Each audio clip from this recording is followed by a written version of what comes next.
It all started with one ridiculous mistake. Our girl literally got dragged into a novel because of some careless god. As compensation, the god offered her any wish she wanted. Sounds amazing, right?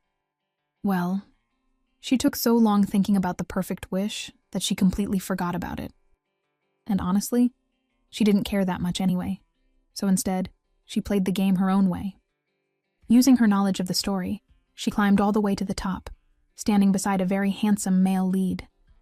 Together, they reached the perfect ending everyone dreams of. A happily ever after. Except that wasn't the end. Because after the ending, reality hit hard. Nobles were still scheming behind her back, and her so-called perfect husband? Way too possessive for comfort. Living like that slowly wore her down, until she finally made a bold choice. She divorced him. Still, not everything in her life was miserable. There was one thing she truly treasured. Letters from the Grand Duke. Every time she read one, her chest would warm, like his sincerity was quietly reaching her through the paper. Pellis Termaine, the Grand Duke of the North, was infamous among nobles. They mocked him as the Northern Beast, avoiding him like he was some kind of monster. And yet, to her he was different. Even though they had never met, he became her closest friend, the only one who seemed to truly understand her. It all started with a simple letter she sent after becoming empress. At the time, it was just basic courtesy, thanking him for not competing for the throne. But his reply? Unexpectedly warm, thoughtful, encouraging. And from that moment on, something quietly grew between them. Letter by letter, they got closer. They shared updates about their lives, gave each other advice, and sometimes talked about nothing at all. It was simple, but real. Because the truth was, she wasn't as strong as everyone believed. Being empress terrified her. But somehow, with the Grand Duke supporting her from afar, she found the strength to keep going. Just like that, 5 years passed. Eventually, she decided it was time to finally meet him. But the Grand Duke refused. He was distantly related to the emperor she had overthrown, and even if they weren't close, rumors would spread the moment they were seen together. She didn't care about rumors. But him? Stubborn to the core. And honestly, that just made her more curious. To her, this was a fantasy romance story. A man with elegant handwriting and such a kind personality. There was no way he wasn't handsome. So she wondered, just once, couldn't they meet? At one point, she even considered using her authority to summon him. But as she started writing that order, she paused, then crushed the letter in her hand. Forcing him would only ruin what they had. So instead, she wrote something sincere, saying that maybe one day, when politics no longer mattered, she hoped they could meet, simply as friends. After sending it, she could only stare out the window. Because here she was, an empress who couldn't even meet the one person she cared about most. For a brief moment, she even thought about abandoning the throne altogether. But if she stepped down, the empire would fall apart. And ironically, things were about to fall apart anyway. Without warning, a hooded figure appeared behind her. It was her crazy ex-husband. Before she could even react, he drew his sword and calmly declared, if he couldn't have her, no one could. And in the blink of an eye, her life was cut short. In her final moments, only one thought remained. If she had known it would end like this, she would have done anything to meet the Grand Duke. Desperate, she begged the god for one more chance at a happy life. And just like that, she was sent back to the beginning. The moment she opened her eyes, Lithra went straight to the point. She sent a marriage proposal to the one man she had always wanted to meet. Somewhere deep in the frozen north, Lithra pushed through thick snow, making her way to the Grand Duke's territory.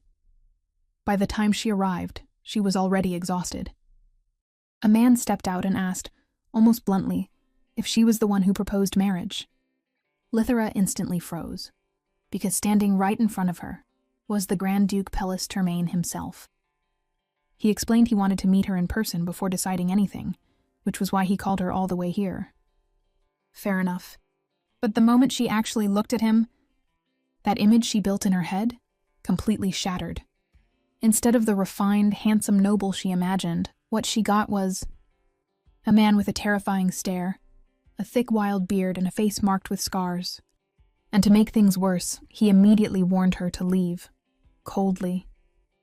Like he was giving her one last chance to run before things got ugly. So yeah, the contract marriage, already off to a great start. Lithera just stood there, silently taking him in. For a split second, she genuinely wondered if she had somehow walked into a horror story instead of a romance. But then reality hit her. She was judging him way too fast. Taking a breath, she steadied herself and politely asked him to lead the way inside. They had something important to talk about after all. As they walked, Pellis didn't stop warning her. He kept telling her she could still turn back, that no one would blame her, that she could change her mind any time. But she didn't stop. She had already decided. Inside the castle, things didn't exactly get better. Lithera glanced around, and something immediately felt off. The atmosphere was really strange. Before she could dwell on it, Pellis casually apologized, saying they weren't prepared to welcome guests.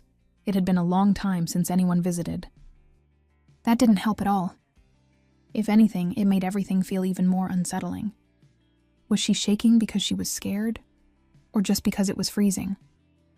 Even the servants and knights gave her this uneasy feeling, like she had stepped into a completely different world. At that point, she couldn't help but wonder, did she make a mistake trusting those letters? Because this place felt nothing like the warmth she imagined. Once they reached a room, Pellis didn't waste any time. He went straight to the point and asked why she proposed to him. Of course, she couldn't tell him the truth. So instead, she made something up, saying she wanted to experience life in the north. A reasonable excuse, but deep down, her real reasons were much simpler. She came here because she wanted to meet him. More importantly, she just wanted to get as far away from the imperial palace as possible. In the original story, everything revolved around it. Power struggles, corruption, endless schemes. It was the kind of place that slowly eats people alive. As Lithera calmly sipped her tea, she came to one very firm decision. She was never going back there. Especially not while that insane crown prince was still around. Just thinking about him was enough to make her stomach turn. In her previous life, she had actually become empress thanks to him. The so-called male lead had given up the throne for her, and back then, she felt nothing but gratitude. Now she'd rather not even see his face from a distance, which made the north the perfect escape. The imperial palace barely paid attention to that region. It was practically a different country. If she wanted to disappear, there was no better place.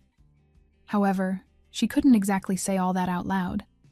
Telling someone she knew the future would probably get her labeled a witch and burned alive. So instead, she carefully explained things to Pellis, keeping it simple. She wanted to stay as far away from the palace as possible. The less they knew about her, the safer she'd be. And that marriage was her best protection. After hearing her out, Pellis didn't look convinced. If anything, he looked concerned. He warned her that marrying him might actually make her life worse. The north wasn't some peaceful retreat. It was harsh, freezing, and crawling with monsters. Then, a bit hesitantly, he brought up the rumors about himself. The northern beast.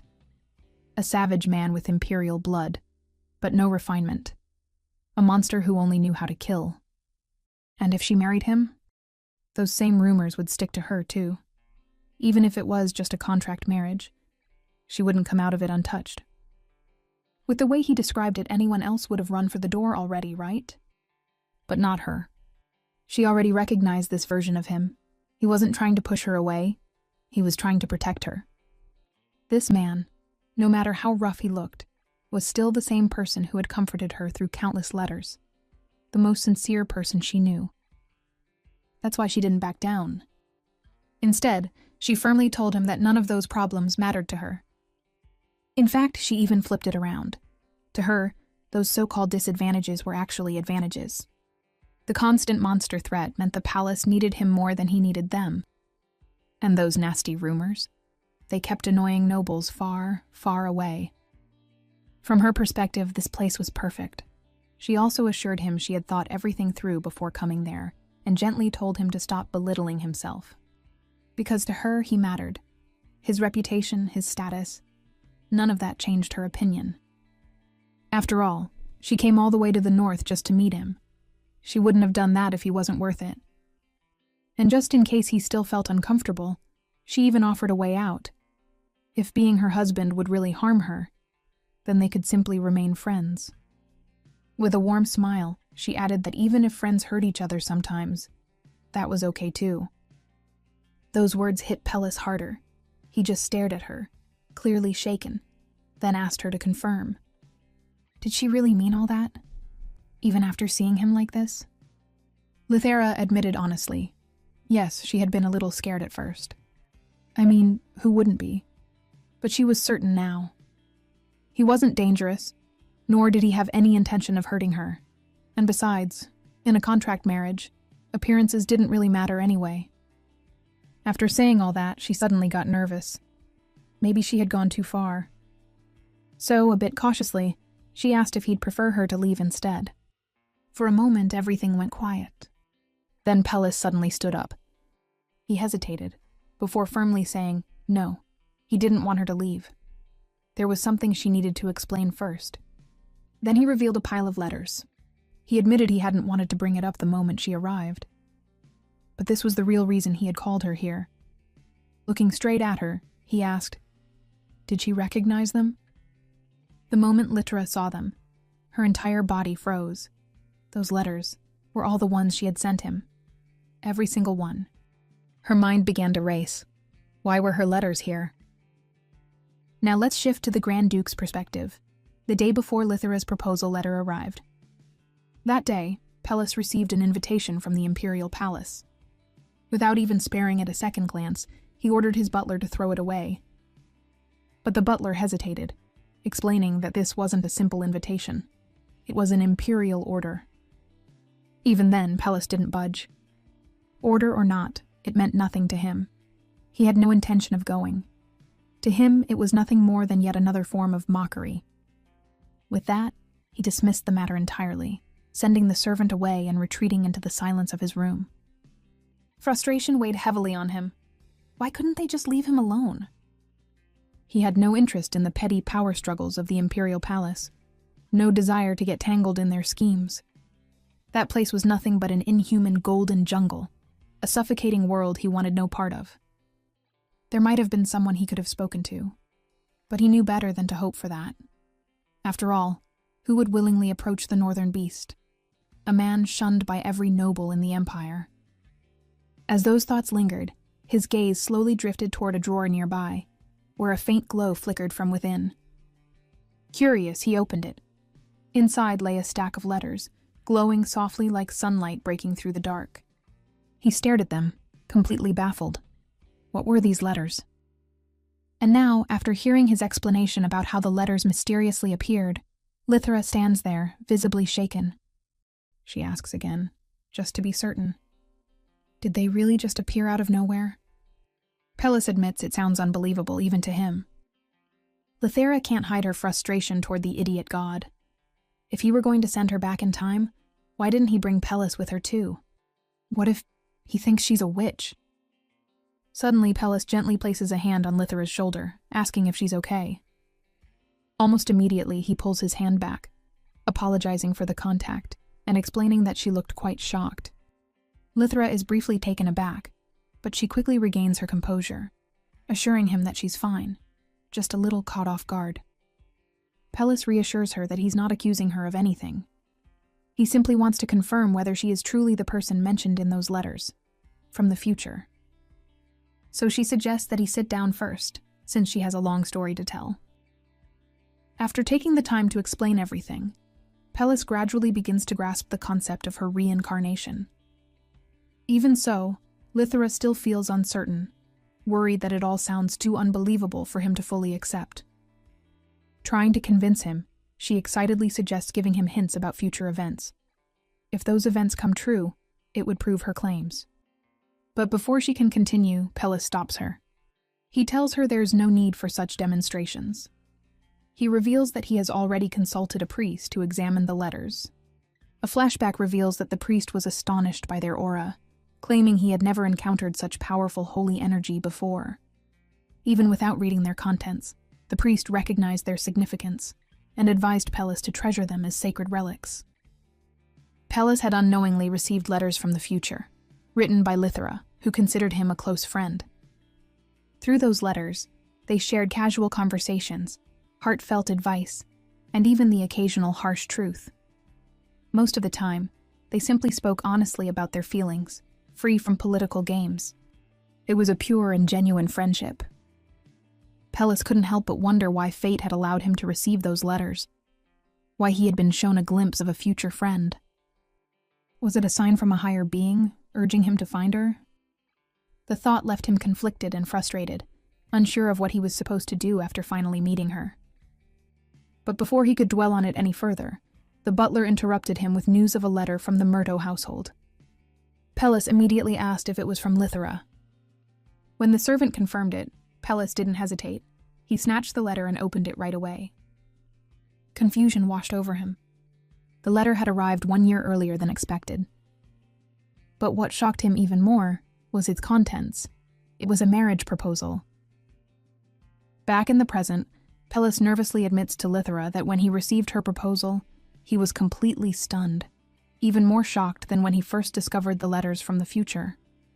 He awkwardly confesses that no one had ever offered him a political marriage before. While he apologizes, Lithra can't help but think that Pellis is far more innocent than he appears. Pellis, however, reasons that since Lithra has seen the future, she should be able to make a rational decision about what's best for herself. Originally, he had planned to return the letters, accept whatever judgment she might have for him, and then forget everything. But now, he has changed his mind.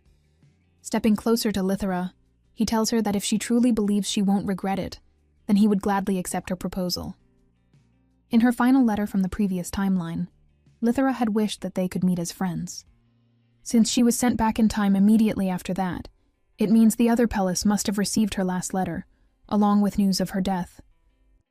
That realization settles it.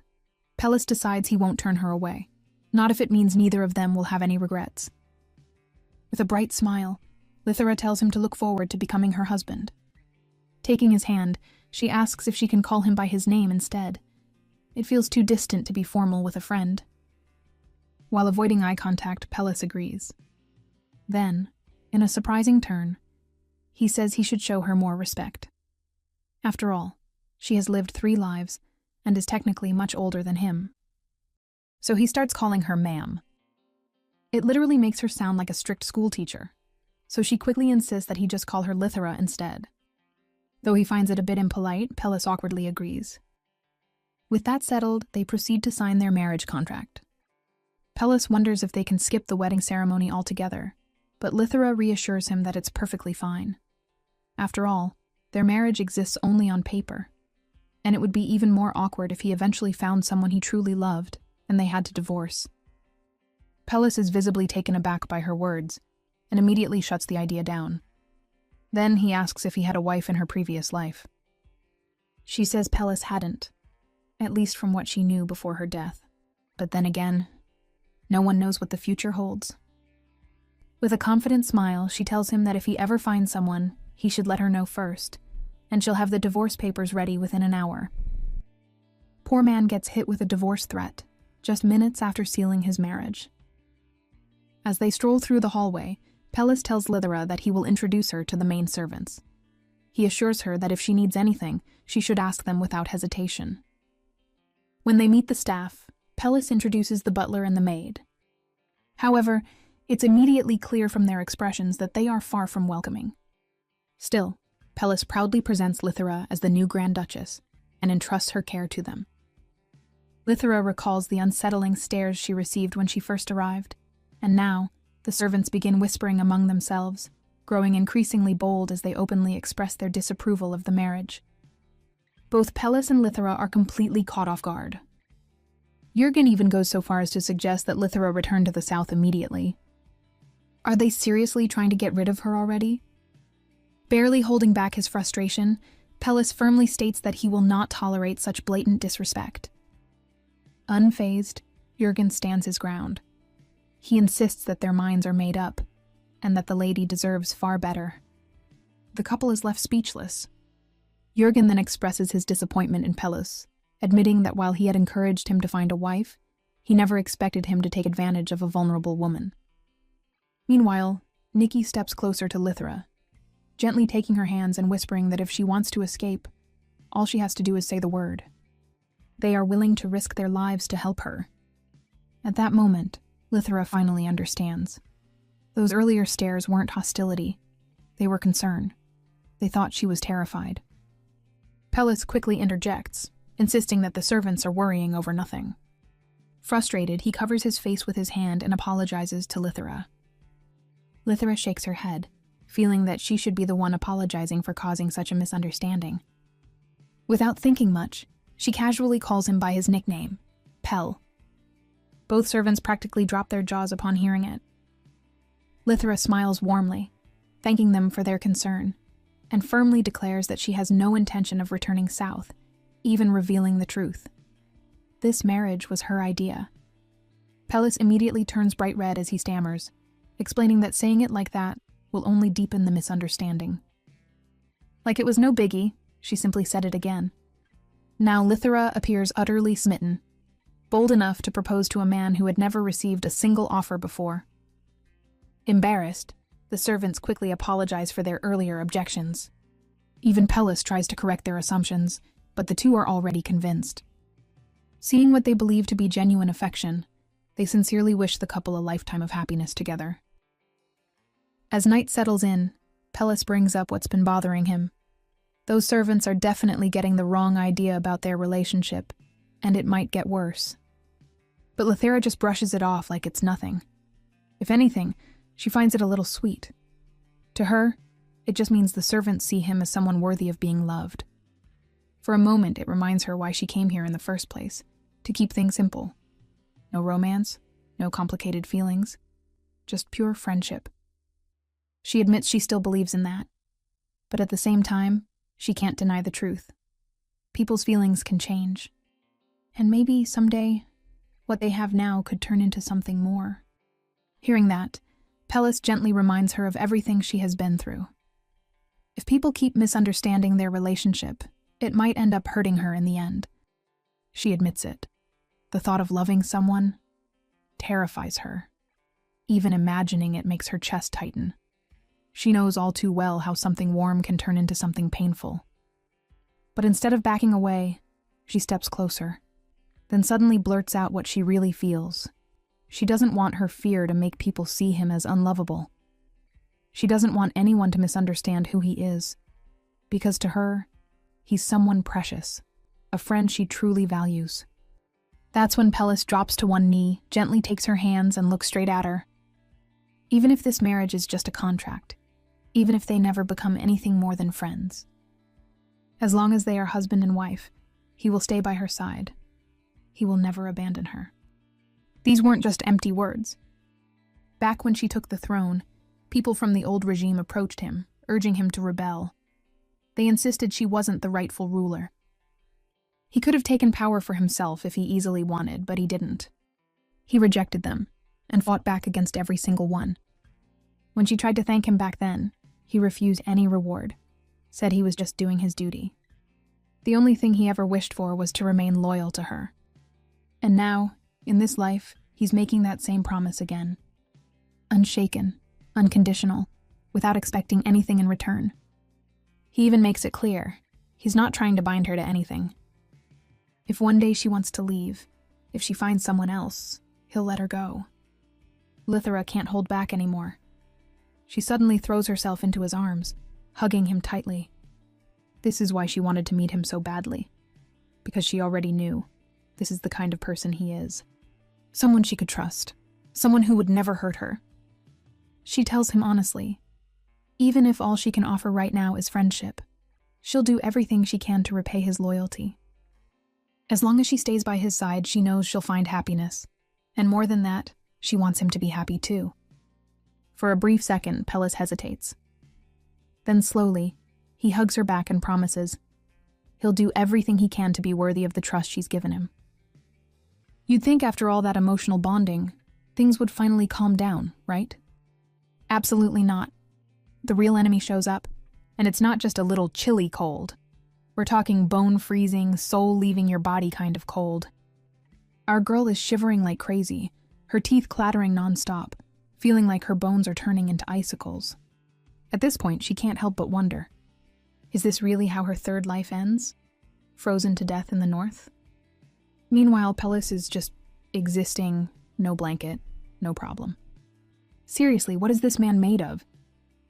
Noticing her suffering, Pellis walks over and asks the obvious, if she's cold. I mean, he can practically hear her teeth playing percussion at this point. Without wasting time, he wraps her up in a thick fur blanket. Lythra, a bit embarrassed, admits she's still not used to the northern weather. Pellis promises to have the heating increased tomorrow. For now, she's bundled up so tightly she basically looks like a human burrito. And yet, she's still freezing. Pellis pauses, clearly at a loss. He even apologizes, unsure what else he can do. Apparently, he's never met someone this weak against the cold. Left with no other option, Lythra hesitates, then awkwardly loosens the blanket and asks if she can borrow his body heat. So now, they're awkwardly holding each other. And Pellis, being Pellis, shyly asks if this is actually supposed to work.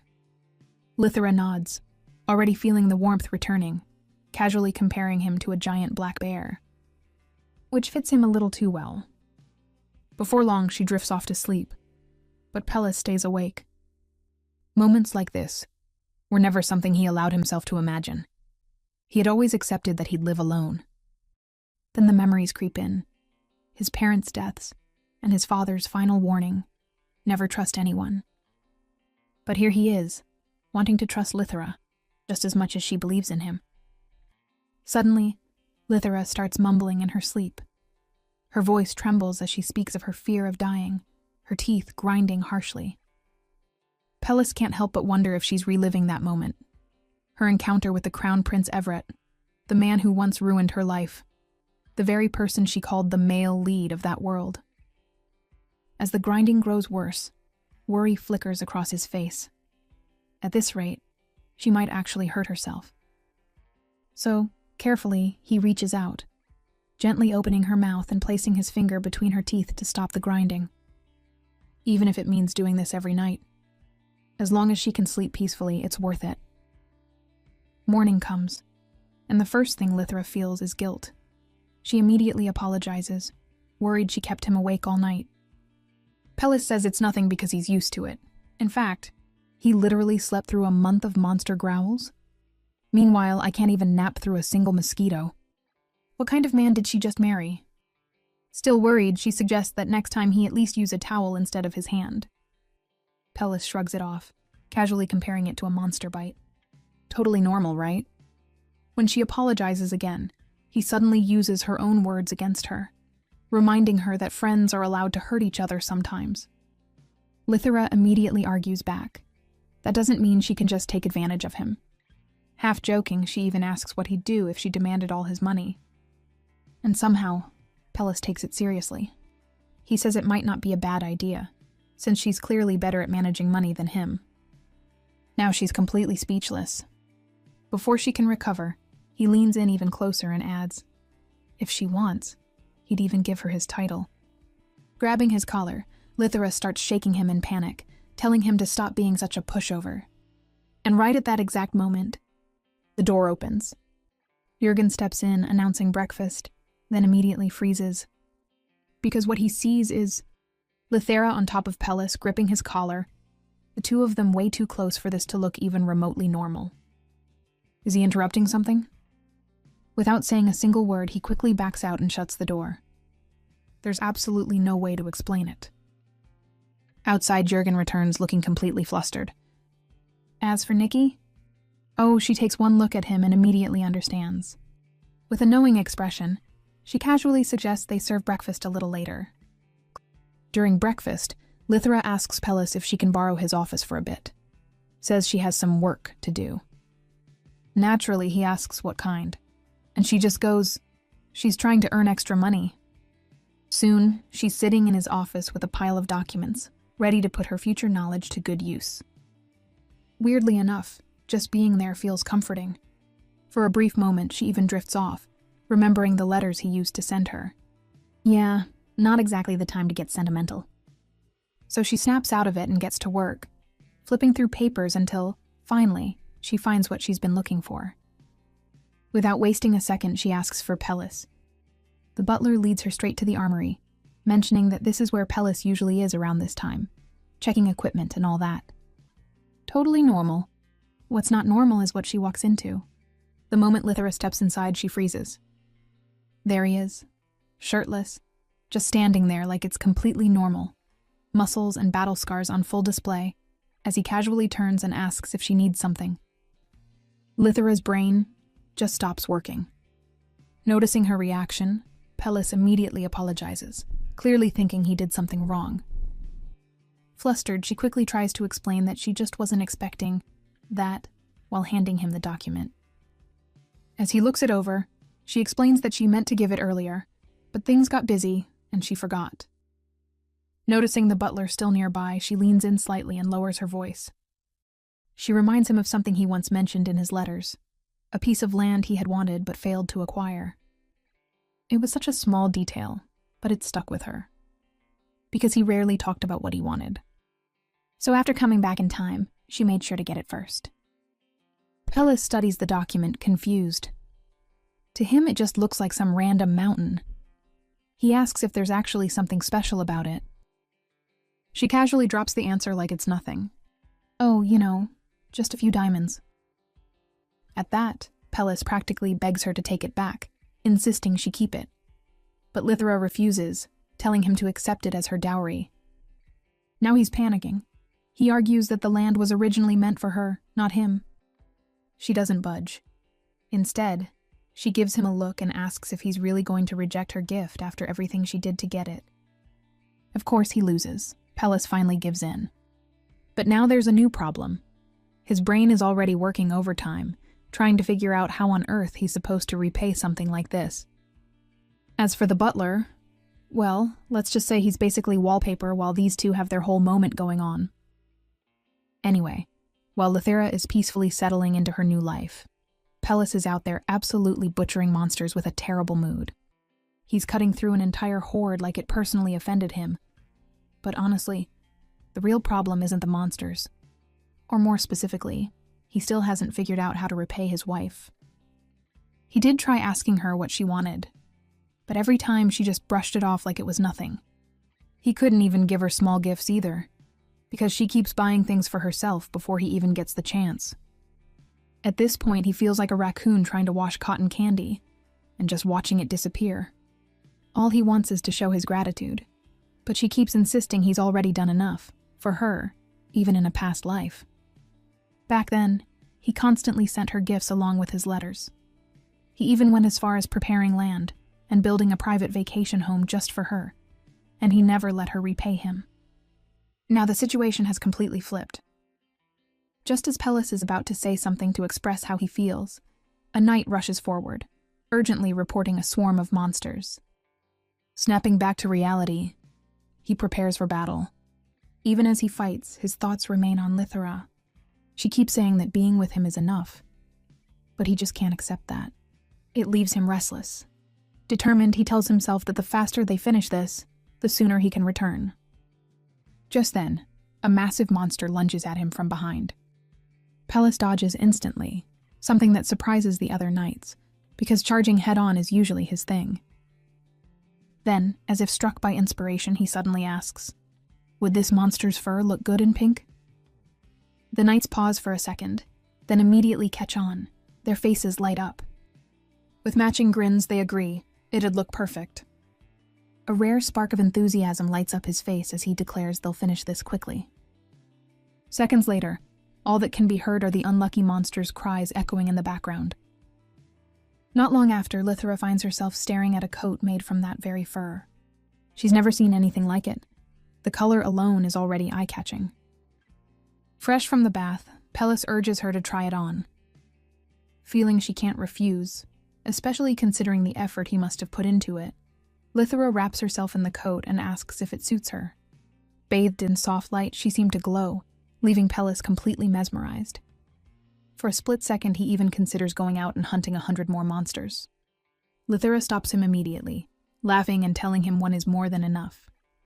As she looks at him, she suddenly notices just how unexpectedly cute his expression is. Smiling, she gently pats his head and tells him she'll treasure the gift, especially knowing how hard it must have been to protect the fur while fighting. That simple gesture makes he blush, and somehow, it only makes him want to give her even more. Days later, while Nikki is brushing Lithera's hair, Nikki casually mentions how much Pellis has changed since Lithera arrived, and how the entire staff is grateful for it. Naturally, Lithera gets curious. What was he like before? Nikki explains that it's not like he was cruel, but there were things that shaped him. House Termaine, despite being part of the imperial family, had been sent to the north, basically exiled to deal with monsters. Every move they made was watched.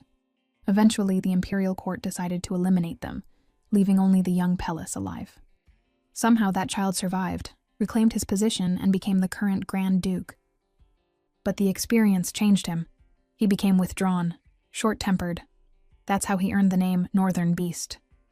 Lithera listens carefully, then tilts her head. That doesn't sound like the Pellis she knows at all. If anything, he's quite the gentleman. Nikki just laughs. Of course he is, just not for anyone else, only her. Apparently, when other nobles visit, Pellis is so intimidating that some of them literally faint on the spot. And yes, that's not an exaggeration. Nikki admits she's personally carried out at least 5 unconscious nobles herself, which is exactly why the staff expected the same thing when Lithera first arrived. Thankfully, they were very wrong. Then Nikki's tone softens. She gently asks Lithera to take good care of him. To the people of the North, Pellis isn't just their lord. He's someone they deeply cherish. More than anything, they want to see him finally live a happy life. After all, it's much nicer working for a happy master than a grumpy one. While strolling down the hallway alone, Lithera's thoughts begin to drift. In both her past life and her current one, Pellis has always showered her with warmth. She had assumed that was simply who he was. But now it hits her, she actually knows very little about him. Curious, she wonders what others think of him as well. Lost in thought, she is suddenly interrupted by a knight greeting her. He introduces himself as Kane, a knight from the top division. Kane explains that he has wanted to thank Lithera for some time, and feels honored to finally have the chance. Lithera looks puzzled at first, but Kane quickly elaborates. He tells her that Pellis has changed significantly since her arrival. According to him, Pellis genuinely looks happier now, and seeing that brings him great joy. Kane deeply respects the Grand Duke, so witnessing that change means a lot to him. Hearing this, Lithera falls silent. It's exactly what Nikki mentioned earlier. She realizes that her husband must have lived a very lonely life. He never spoke about his true feelings, but now she understands why he constantly downplays himself. A quiet determination rises within her. Lithera promises herself she'll do even more to make him happy. As Lithera and Kane continue chatting, Pellis spots them from afar. He's just about to call out to her, but stops. Seeing her smile so brightly while talking to someone else, a wave of sadness washes over him. It feels like standing in the middle of a blizzard, overwhelmed by the cold. No matter how much he wants to do for her, he feels he has very little to offer. Silently, he turns and walks away, but Lithera notices. Quickly, she calls out his name and rushes after him, saying she had actually been hoping to talk to him. Pellis barely glances at her before turning his face away and quickening his pace. In his mind, he's already decided their marriage will only harm her. It's not too late for her to find someone better. Trying to catch up, Lithera asks what's wrong, but Pellis keeps avoiding her, refusing to answer. Eventually, unable to keep up, Lithera stumbles and drops to her knees, still calling out for him to stop. That's when Pellis finally reaches out his hand. Concerned, he asks if she's okay. He apologizes, saying he never meant to make her uncomfortable. With determination, she grabs his clothes and demands to know why he's been avoiding her, declaring that he can't run away from her anymore. Meeting his gaze, she tells him firmly that whatever the problem is, they can face it together. Pellis looks away, embarrassed and unable to put his feelings into words. Lithera understands. So she tells him that Nikki and Kane shared stories about his past, and about how much he's changed since she came into his life. He lowers his head, belittling himself. He calls himself a fool trapped in isolation, admitting he struggles to express himself in any way other than anger, and still doesn't know how to properly treat her. He even criticizes his appearance, saying he's grown used to putting himself down. Before he can spiral further, she gently lifts his chin. She tells him to stop. Then she cups his face and leans closer. Pellis blushes in confusion, probably thinking something more, only for her to suddenly headbutt him. Standing up, Lithera raises her voice and boldly calls him out, questioning how he could dare wallow in self-pity in front of her. Rubbing his head in confusion, Pellis is completely thrown off. He has no idea how things escalated like this. She keeps going and says she's tired of hearing him put himself down, pointing out that she's not some perfect prize either. After all, she has already lived 2 lives, and both ended badly. On top of that, she's technically much older than him. Trying to level the playing field, she jokes that she has no shame in marrying someone younger. Then her tone softens. She tells him that the people around him clearly care about him deeply, and that alone proves he's a good man. Extending her hand, she asks him to stop clinging to his past, because it doesn't change how she sees him. With a bright, reassuring smile, Lithera urges him to take her hand, teasingly asking if he plans to stay on the floor all day. As those words sink in, a small spark of hope flickers inside him. Hand in hand, they begin to walk together. Pellis finds himself unable to resist the warmth in the way Lithera treats him. Meanwhile, she starts internally panicking. She realizes that Pellis is beginning to grow attached to her, and she can't help but think it's her fault. She had unknowingly stepped into the classic role of saving a lonely, brooding man. Looking at him, she thinks how easily he's swayed by just a few kind words. But deep down, she simply couldn't stand seeing her friend so miserable. Part of her considers taking responsibility for him, but her past trauma still lingers, holding her back. As she struggles to figure out what's best for both of them, Pellis suddenly speaks. Opening a door for her, he gently tells her that she doesn't have to worry. If his feelings ever make her uncomfortable, she can pretend not to notice. He doesn't want to become a burden. Lithera is stunned. How can he understand her so well? Half joking, she asks if he can read her mind. As they step outside, Pellis tells her that she has already done more than enough for him, far more than he could ever ask for. Lithera admits that it might be frustrating for him. Even though she finds him incredibly precious, she's still too entangled in her past wounds to fully express herself. She even feels like a hypocrite after everything she said earlier. Pellis reassures her. He tells her he doesn't find her frustrating or foolish at all. Holding her hands firmly, he looks straight into her eyes and tells her not to exhaust herself worrying about everything. Right now, he's already happier than he ever thought he could be, and he doesn't want to be the reason she has any regrets. Lithera looks away, feeling guilty, and takes a small step back to create some distance.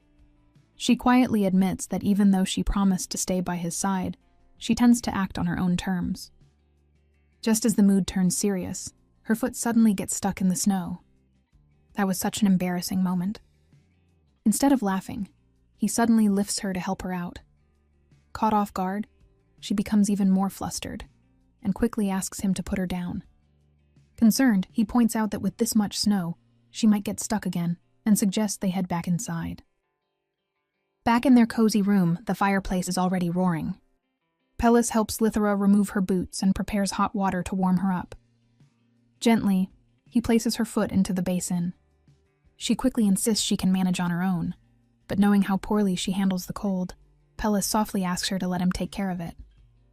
To her, it's just a bit of snow, nothing serious. She thinks he's being overly protective. As he rolls up his sleeves, flexing his muscular arms, Lithera can't help but stare in awe.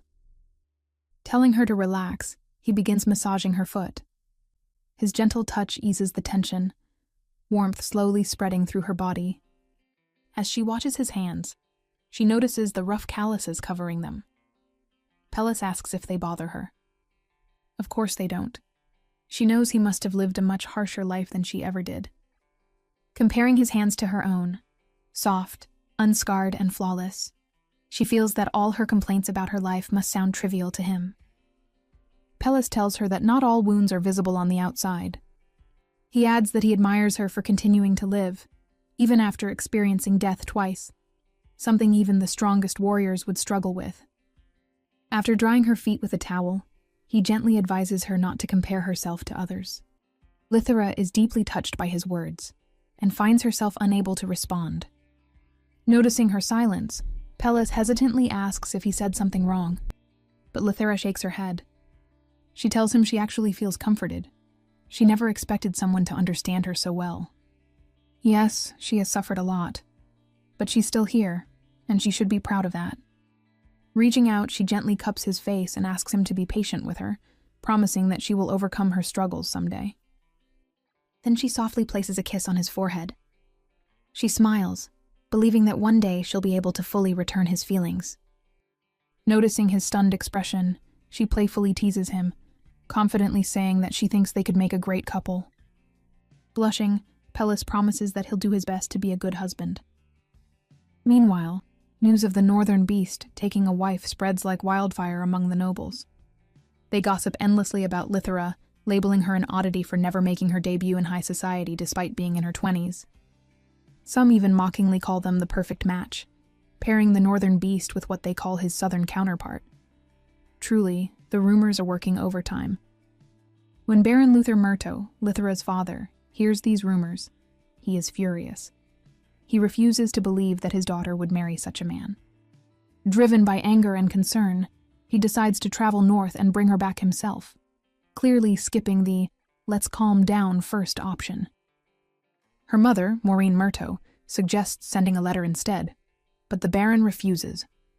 He doesn't care about rumors. He only cares about his daughter's safety. Maureen tries to reassure him, saying the rumors about the Grand Duke are likely exaggerated. But the Baron remembers what he personally witnessed at a palace banquet, when the Grand Duke caused chaos and terrified everyone present. No one ever spoke of that night again, which honestly says everything. Maureen questions why he was never punished, only to recall that the Emperor had actually found the whole incident amusing. Since then, the Grand Duke has remained in the north. Still, the Baron cannot understand why Lythra would marry such a man. In his mind, she might be in danger. Maureen even starts imagining rescuing her daughter like a princess trapped by a villain, her imagination clearly running a full drama series. Fast forward to when the two arrive at the Grand Duke's estate. Holding her husband's hand, Lythra is completely caught off guard when she sees her parents. Ever the gentleman, Pellis apologizes for the lack of preparation and politely assures them they may request anything they need. Both of Lythra's parents can't believe what they are seeing. Their daughter looks perfectly fine, and Pellis, the so-called northern beast, is calm and composed, even treating her like a princess. So where exactly is the beast? Once inside, Pellis politely asks for the reason for their visit. Maureen answers bluntly. They were worried about their daughter. The Baron looks uneasy at her directness. Confused, Lythra asks what they mean.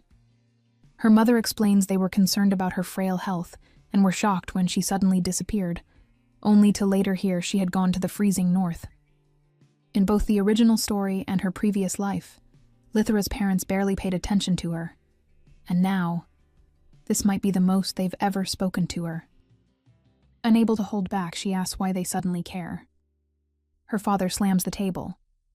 Luther explains that ever since she was born, she had been constantly sick, on the verge of death multiple times. That's why he never introduced her to society and ignored the gossip surrounding her.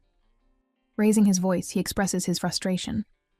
How could she think he didn't care, only to go and marry someone like the northern beast? Pellis steps in, calmly summarizing the situation. So, essentially, her father disapproves of him, straight to the point. Realizing he may have gone too far, the Baron quickly apologizes. To everyone's surprise, Pellis remains composed. He tells them they can speak freely without worrying about hurting his feelings. He's used to it. But Lythra interrupts, telling Pellis that it's okay for him to be upset by such comments. He simply shakes his head. He believes he brought that reputation upon himself, and as her husband, it's his duty to remain respectful toward her father. He says this shyly. This completely shocks Luther, so much so that he faints on the spot. Pellis immediately panics, apologizing for the situation like this is somehow his fault. Meanwhile, Maureen casually pushes her unconscious husband aside and demands to know how the two of them ended up married. Priorities. Reluctantly, Lithera answers honestly, saying they were connected in a past life. Technically not a lie, but definitely not convincing. Her mother doesn't buy it. So she quickly changes her story, claiming it was love at first sight during her travels. Still unconvinced, Maureen points out that Pellis doesn't match the type of men Lithera usually prefers. Wait, since when did they even discuss her preferences? Pellis, quietly listening, catches onto one key detail. She likes handsome men. Flustered, Lithera immediately denies it and even blames her mother for bringing it up in front of her husband. Her mother sighs. She says she won't force Lithera to tell the truth, but at the very least, she should have informed them about the marriage. Finding out through rumors was disappointing. Lithera lowers her head and apologizes.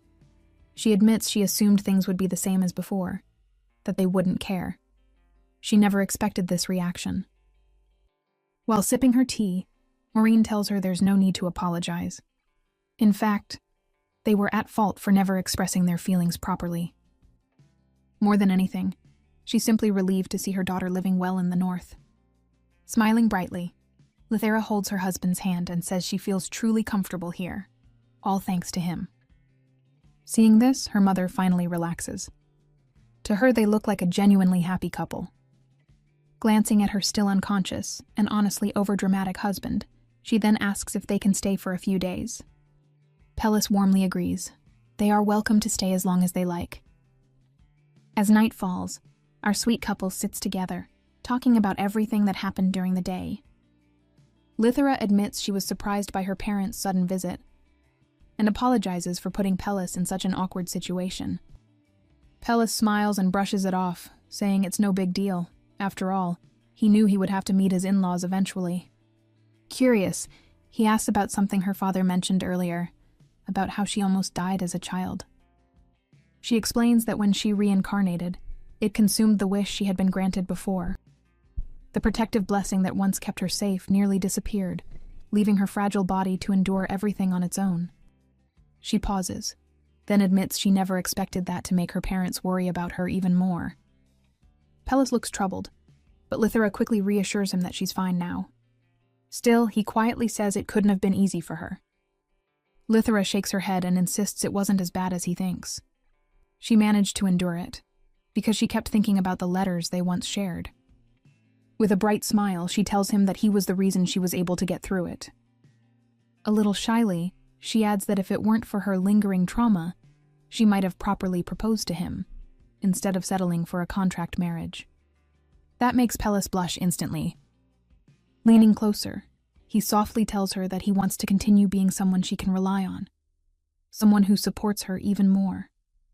As they relax together on the bed, they begin discussing how to change her father's opinion of Pellis.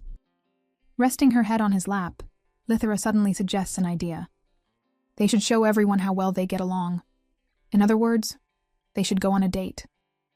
Pellis looks doubtful, unsure if it will really work, but Lithera insists it's worth trying. So in the end, he agrees.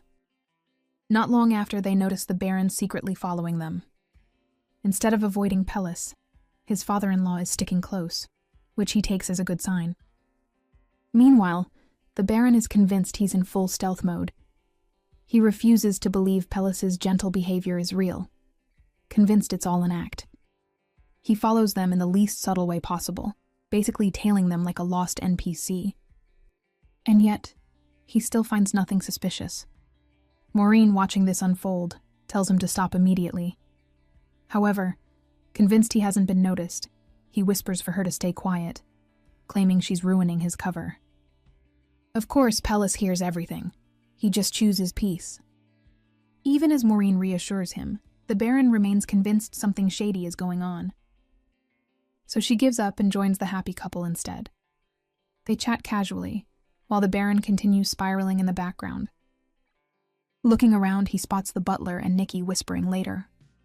He overhears words like orders and keep it hidden, and suddenly, in his mind, this turns into a full conspiracy. Determined, he follows them and hides behind a curtain. The butler reports to Pellis that everything is ready. Instead of answering, Pellis suddenly glances at the curtain, muttering about the spy watching them. The Baron's heart starts pounding as he realizes he's been caught, the curtain slowly being pulled aside. Pellis just sighs, disappointed the secret came out like this, and that the Baron really had to find out this way. Closing his eyes, Luther braces for absolute disaster, only to open them and find a beautifully prepared banquet hall instead. He really scared himself for nothing.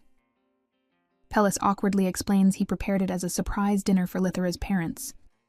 He even scolds the staff, like this whole thing wasn't just exposed.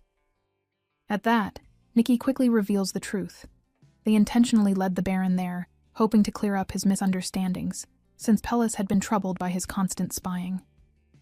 Realizing what just happened, the Baron stands there in stunned silence. He had completely misjudged everything. After a moment, he asks why Pellis didn't get angry, even after being doubted and followed like that. He even wonders if Pellis looked down on him for being just a Baron. Pellis immediately denies it. Instead, he says he understands the suspicion, and that it actually warms his heart to know Lithera's parents care so much about her. That hits harder than expected. For the first time, the Baron believes him. Sitting down, he admits his daughter never got to experience high society due to her frail health. She spent most of her life isolated. Then he makes a request. Pellis should host a grand banquet for her.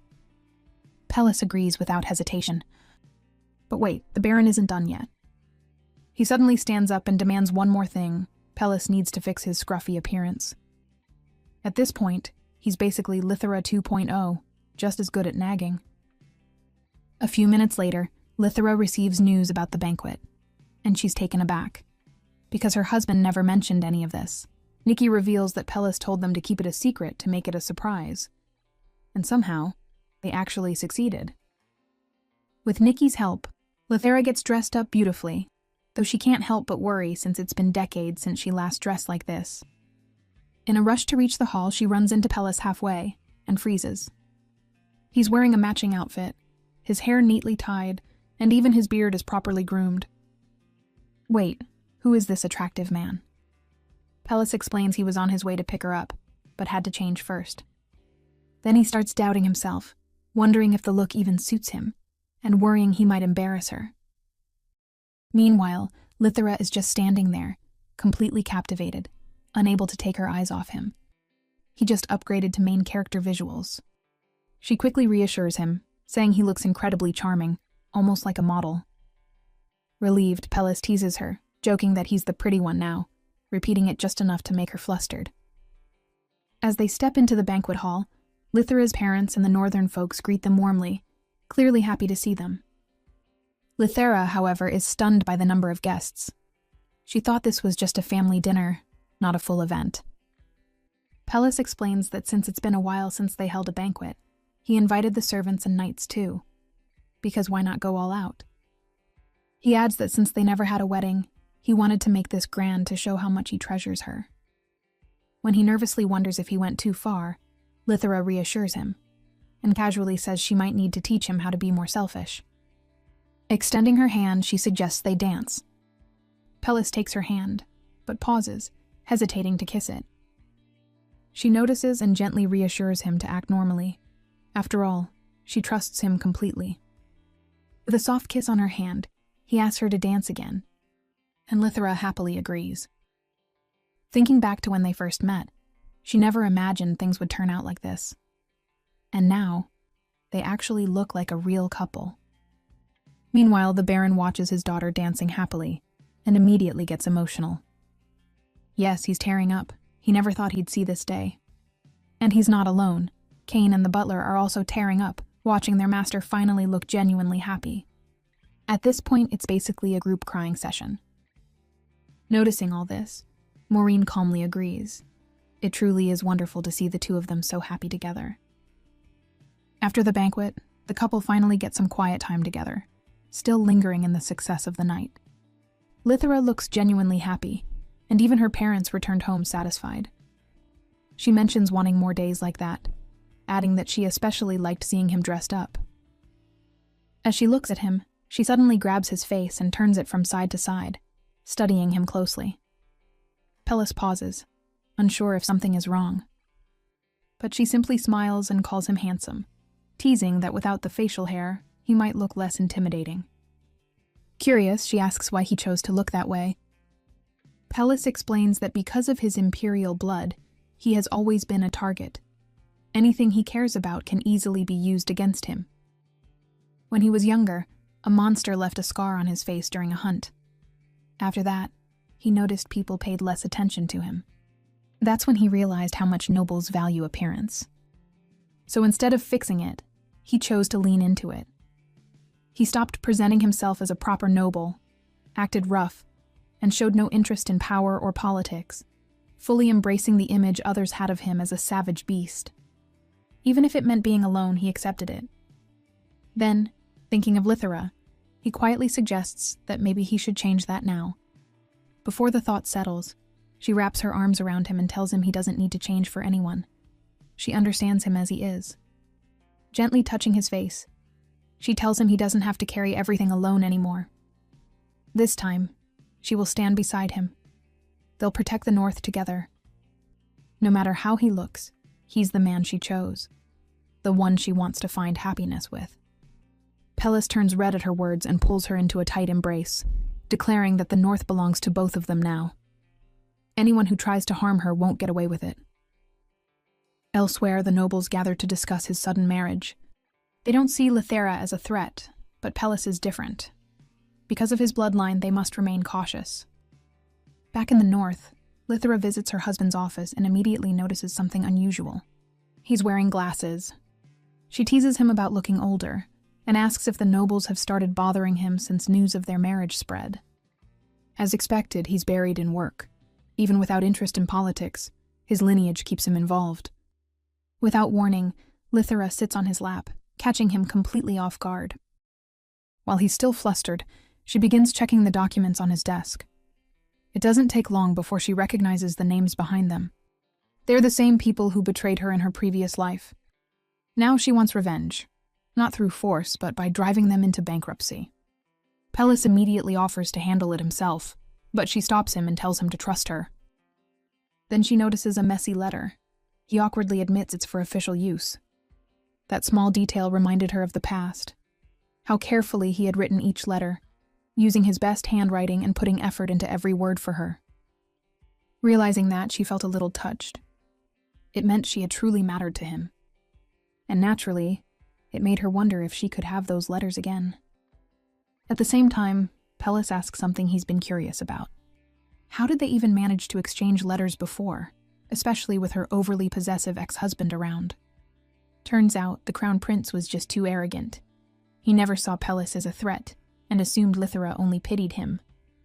Remembering that makes her mutter complaints like a tiny hurricane, clearly furious on his behalf, and Pellis, well, he is secretly touched. Who knew someone could be this adorably angry for him? Their conversation is interrupted by the arrival of a priest, sent to check on Lithera's past illness. After examining her, he says there's no serious issue. However, he advises that she and Pellis should stay close to each other. Being near him will help restore her divine power. It could be because she had been thinking carefully before making her wish. After all, her only regret was never meeting him. Anyway, from then on, they begin spending more time together, handling work and exploring the Grand Duchy side by side. Pellis remains alert at all times, always carrying his sword in case monsters appear. With confidence, he tells her he'll protect both her and their land when needed. While walking, they come across an old fountain, now frozen from the cold. It used to be a place where people made wishes. Pellis asks if she wants to make one. What Lithera truly wishes for is simple: a peaceful life, and to live without regrets. Pellis makes his own wish quietly, for her to live happily, without regrets. Hearing that, she hides her face in his cape, flustered, and tells him to make a wish for himself instead. Gathering her courage, she realizes it's time to admit that she has fallen in love with him. Even if she can't express it with words, there are other ways to make it clear. She leans in, ready to finally show him how she feels, only for monsters to appear at that exact moment. Monsters, apparently rampant throughout the north, conveniently carry magic stones in their bodies. Because, of course, every self-respecting fantasy romance needs a little magical plot device. But seriously, what kind of plot twist is this, randomly barging in right as the confession moment is about to happen? Pellis clicks his tongue, clearly annoyed by the interruption. Lythera quickly asks where she should hide, but he decides the safest place is right beside him. Without effort, he lifts her in one arm and leaps straight into battle. Watching him fight up close, she finally understands. He truly is the strongest swordsman in the Empire. He cuts down monsters with ease, his movements precise and controlled. At the same time, he shields her with his cape, making sure no blood reaches her. Even when she worries about the sudden attack from huge monster behind, he simply treats it as child's play. When the fight ends, they land safely, and she remains completely unharmed. She feels grateful and accepts that there's nothing she can do but let him protect her. Still, she hates being the only one left spotless. She doesn't want to be just protected. She wants to be a partner, someone who can stand and fight alongside him. So she hugs him tightly and thanks him. Seeing her like that, Pellis groans and admits defeat. "I can never win against you," he mutters, utterly conquered by her stubborn cuteness. Meanwhile, the villagers watching are probably wondering if they accidentally signed up to be background extras in the couple's romance. Back at the castle, the two of them share a quiet moment together. Pellis brings up what she was about to say before they got interrupted. Instead of explaining, Lythera leans in and presses a soft kiss on his cheek. Then she simply tells him, that was it. That completely catches him off guard.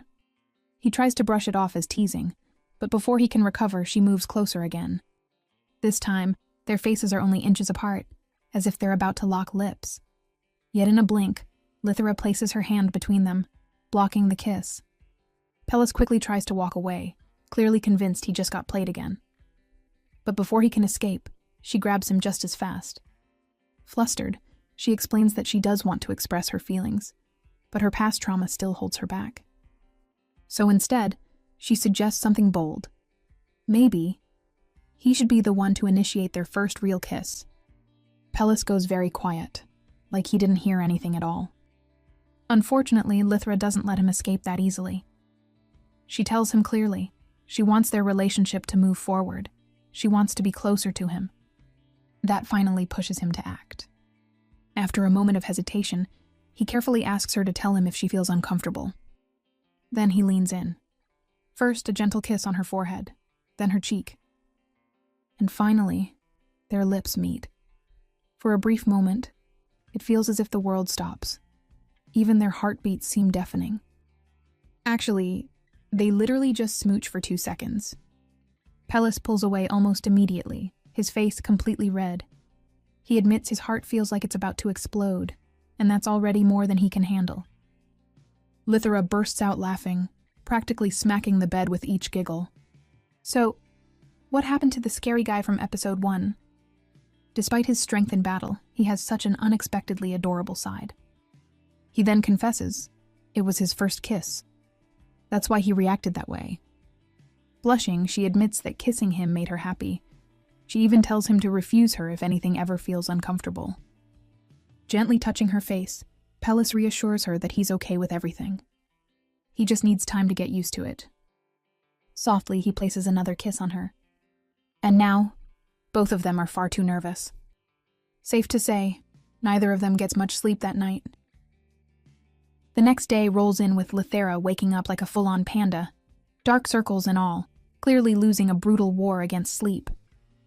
But instead of finding Pellis beside her, she's greeted by a letter. Turns out, it's from him. Thoughtful as ever, he leaves her words instead of waking her. Now she gets to receive letters from Pellis in this life too, not just cling to memories from the past. He even writes that he hopes his letters can brighten her days. Honestly, that kind of effort? Dangerous. Anyone would fall harder. After writing a reply, Lythera calls for Nikki, who unfortunately has absolutely no idea how to deliver a letter to someone living in the same house. You can almost see the confusion spinning in her head. But the second Lythera casually mentions a bonus, Nikki's attitude flips instantly.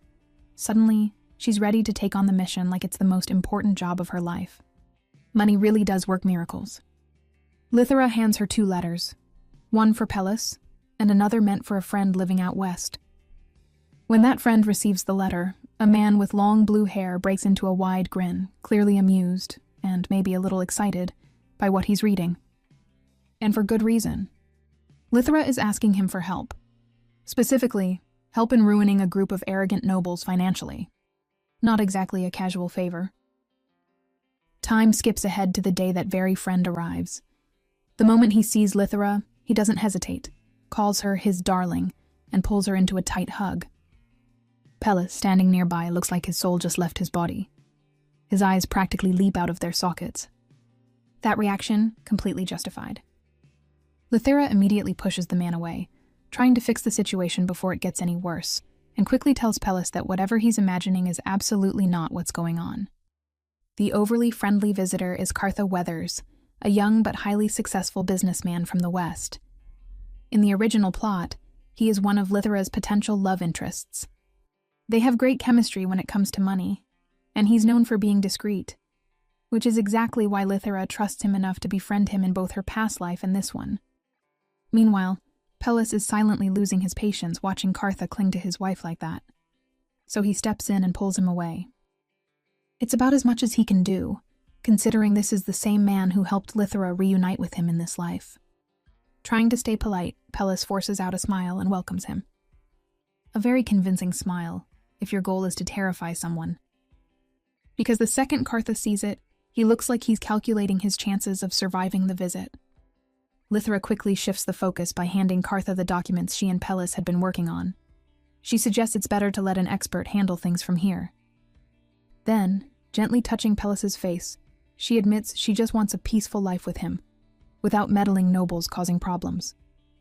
It's a soft moment, almost too perfect, and naturally it doesn't last.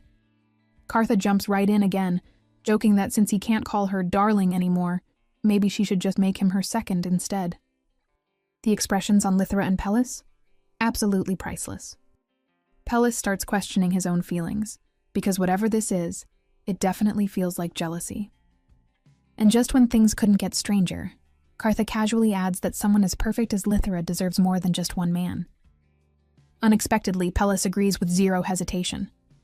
Lithera looks like her brain just stopped working. The 2 men even start discussing how many admirers she could have, with Cartha suggesting at least 10. At this point, Lithera has had enough. She firmly declares that her heart has room for only one person, and that person is Pellis. No one else. That finally puts an end to that crazy conversation. After all the chaos, Cartha gets to work reviewing the documents, preparing to handle the task properly. Lithera, clearly drained, leans against Pellis as he sits beside her. From Cartha's perspective, the 2 of them look completely in love. But hearing that out loud stirs something uncomfortable in Lithera. Old wounds from her past life quietly resurfacing. Pellis notices the shift immediately. His expression hardens as he tells Cartha to stop making her uneasy. Things start to tense up. But before it escalates, Lithera gently reassures Pellis that she's fine. Then she calmly tells him she needs to speak with Cartha alone. Now that they're finally alone, Lithera doesn't beat around the bush. She directly asks Cartha why he's been putting her husband through all those subtle tests since the beginning. Cartha, completely at ease, explains that he simply wanted to confirm things for himself. Rumors about Pellis weren't exactly reassuring, and as Lithera's friend, he couldn't ignore them. Still, he points out that Lithera looks genuinely better now, ever since she started living there. Knowing her history, Cartha brings up her fear of love. Instead of pushing herself into a heavy confession, he suggests something simpler. Just tell Pellis that she likes him. His advice catches her off guard.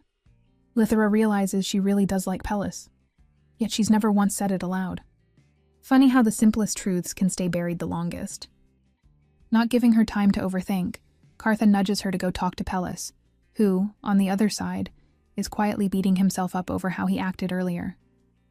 Lithera calls out to him, her voice careful, her gaze drifting away as she admits she wants to talk.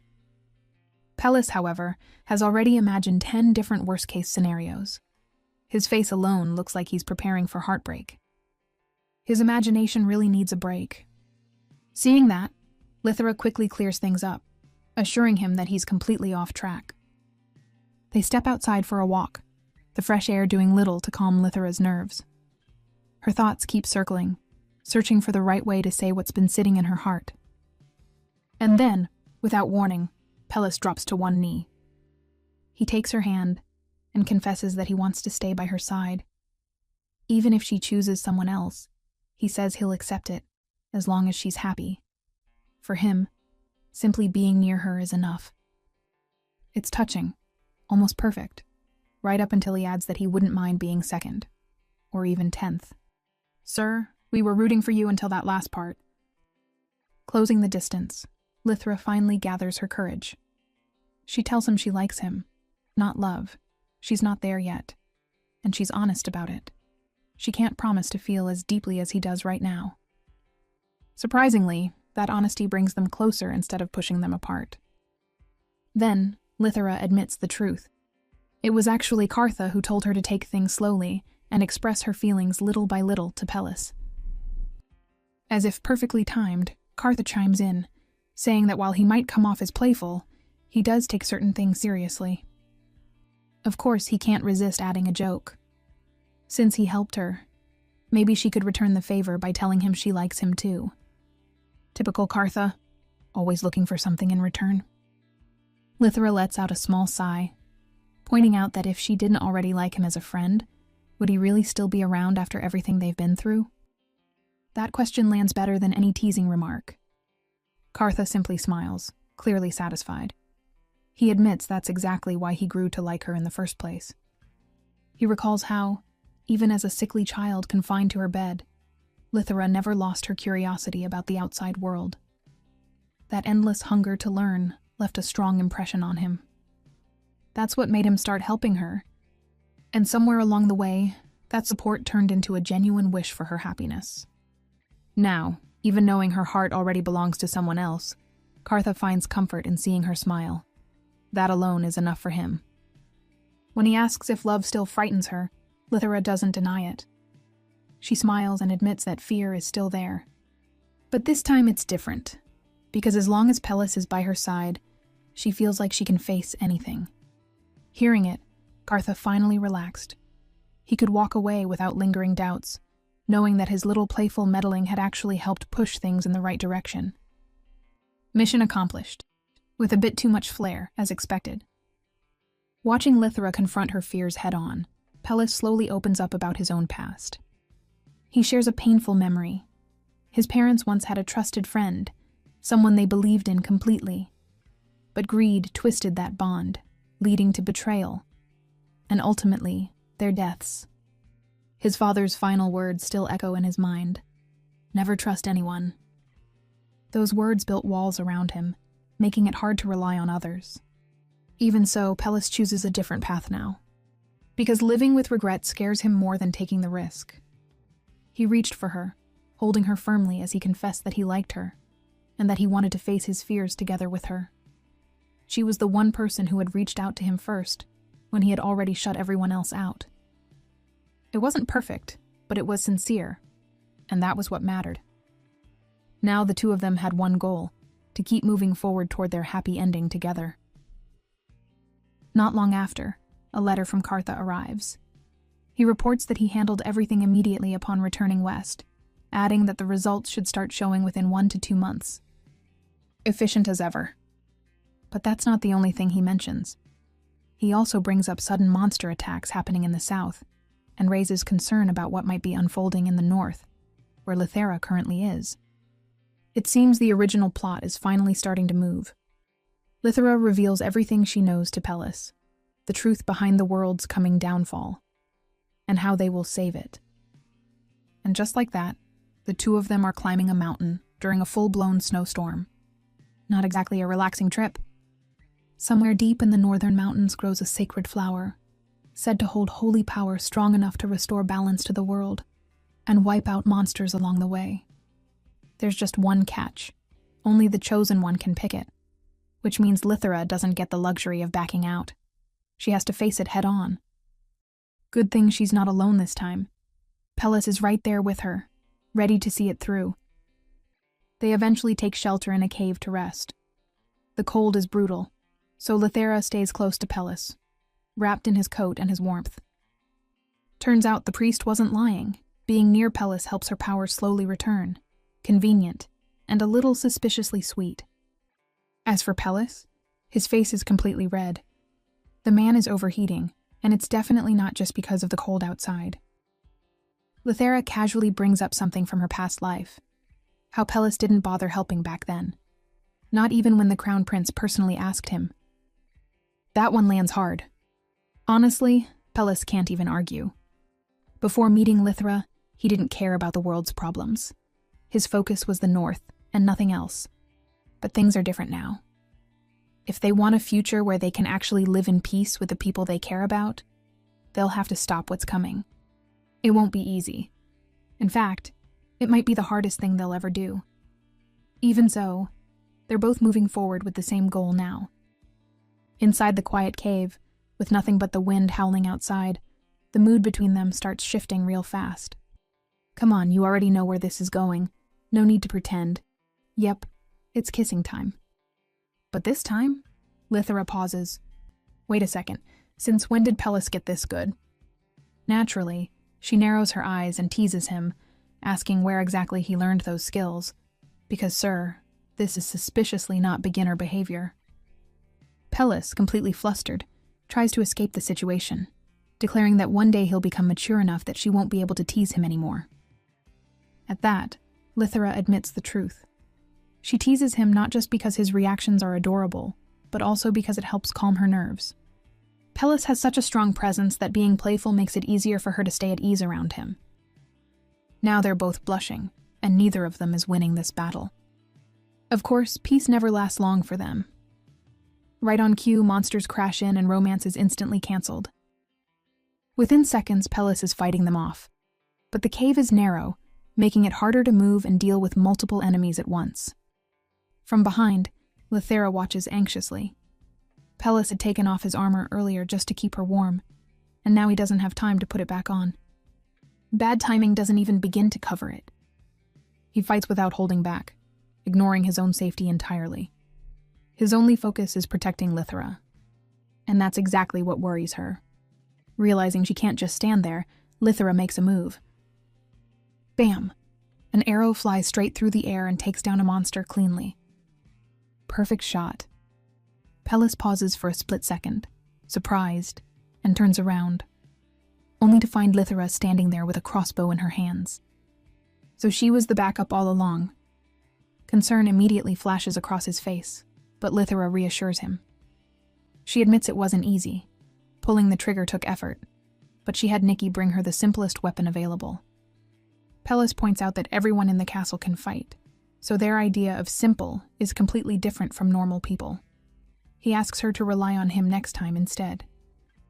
Nice attempt, but Lithera isn't letting him off that easily. With sharp precision, she fires back with words. She calls him out for being reckless earlier, throwing himself into danger without caring if he got hurt. If he expects her to be careful, then he should do the same. Then, as if assigning homework, she declares that the lecture isn't over. They'll continue this discussion tomorrow. Looks like Pellis just earned himself a delayed scolding. Just like promised, the lecture isn't over. They walk side by side, and Lithera keeps going, pointing out every reckless thing Pellis did, one after another, her voice filled with worry more than anger.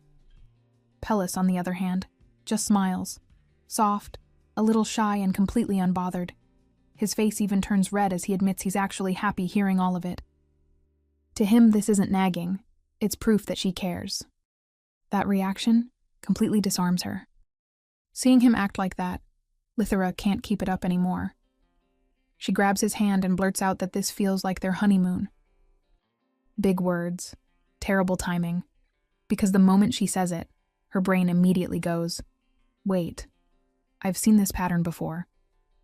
Romantic moment equals instant disaster spawn, every single time. And as expected, a massive monster shows up, towering over them like it pays rent on the mountain. As if that wasn't bad enough, the sacred flower Lithera needs is sitting right on top of its head. Of course it is. Why would this ever be easy? Pellis immediately moves, pulling Lithera close as he charges forward, fully prepared to face the oversized nightmare. Lithera admits this won't be an easy fight, but Pellis doesn't look worried. To him, difficulty doesn't mean impossible. And to prove it, he slices off one of the monster's arms in a single, clean strike. Lithera can't even hide her shock. That was fast. There's just one problem. The creature isn't staying still. It keeps moving, making her mission nearly impossible. So she makes a bold call. Lithera quickly tells Pellis to throw her toward the monster's head so she can grab the flower. Risky and slightly insane, but effective if it works. Pellis hesitates for a split second, then goes for it. He tosses her upward. Lithera doesn't waste the opportunity. With perfect timing, she reaches out and snatches the sacred flower right off the monster's head. The instant it's removed, the monster freezes, then collapses like a puppet with its strings cut. Now comes the falling part. Lithera drops from above, completely calm, not even panicking. She trusts her husband fully. And Pellis doesn't disappoint. He rushes forward and catches her safely before she hits the ground. Crisis handled, barely. Catching his breath, Pellis mutters that he hopes this is both their first and last experience with something like that. A reasonable wish. Lithera, however, awkwardly admits there will be more challenges like this, just not anytime soon. Far away inside the temple, the high priest remains deep in prayer until something shifts. A powerful surge of divine energy suddenly rises from the north, strong enough to make anyone stop and take notice. Fingers crossed it's not a bad sign for our sweet couple there. Back at the castle, Lithera finally gets a moment to breathe. She sinks into a warm bath, letting the tension melt away as her mind drifts over everything that's happened recently. In that calm, she makes a decision, no more running from her fears. She's going to face them head-on, leave her past behind, and focus on the people she cares about now, especially Pellis. She wants to build real, happy memories with him this time. Reaching for something warm, she casually grabs what she assumes is her shawl, only to pause. That's not hers. It's Pellis's sleeping gown. Elsewhere, Pellis ends up with Lithera's shawl instead, thanks to the servants accidentally mixing up their clothes. A small mix-up, but he doesn't make a fuss about it. Instead, he shifts his attention to work, asking the butler about the progress of extracting the magic stone. He gives clear instructions. Once it's finished tomorrow, the mage tower in the east should be informed. That should quiet their constant complaints about lacking magic supply. Priorities, as always. Then, out of nowhere, Pellis asks Jurgen to check his back for any new wounds. That request alone is enough to make the old butler ask why. It's not something Pellis would normally care about. Pellis, slightly embarrassed, admits that his wife doesn't like seeing him hurt, and he doesn't want her worrying over unnecessary injuries. That answer almost sounds like he's showing off. Jurgen, clearly not interested in indulging that, brushes it off with a casual excuse about his poor eyesight and suggests that Pellis should just let his wife check instead. Convenient timing, because right then, Lithera walks in. And of course she hears everything. Her expression changes instantly upon learning that Pellis might have new injuries. Without hesitation, she gently begins tending to his wounds. Her touch is careful, but her voice carries a quiet sadness. His body is already covered in scars, and yet he keeps adding more. It's not something she can ignore. Pellis pulls her into an embrace, reassuring her in his own way.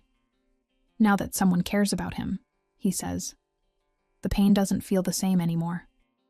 Unexpectedly, Lithera speaks up about something that's been weighing on her mind. She feels uncertain about their relationship and wants to clearly define where they stand. Before she can finish, Pellis gently presses a kiss to her forehead. A quiet interruption, but a meaningful one. He tells her that even if their marriage started as a contract, it's already real.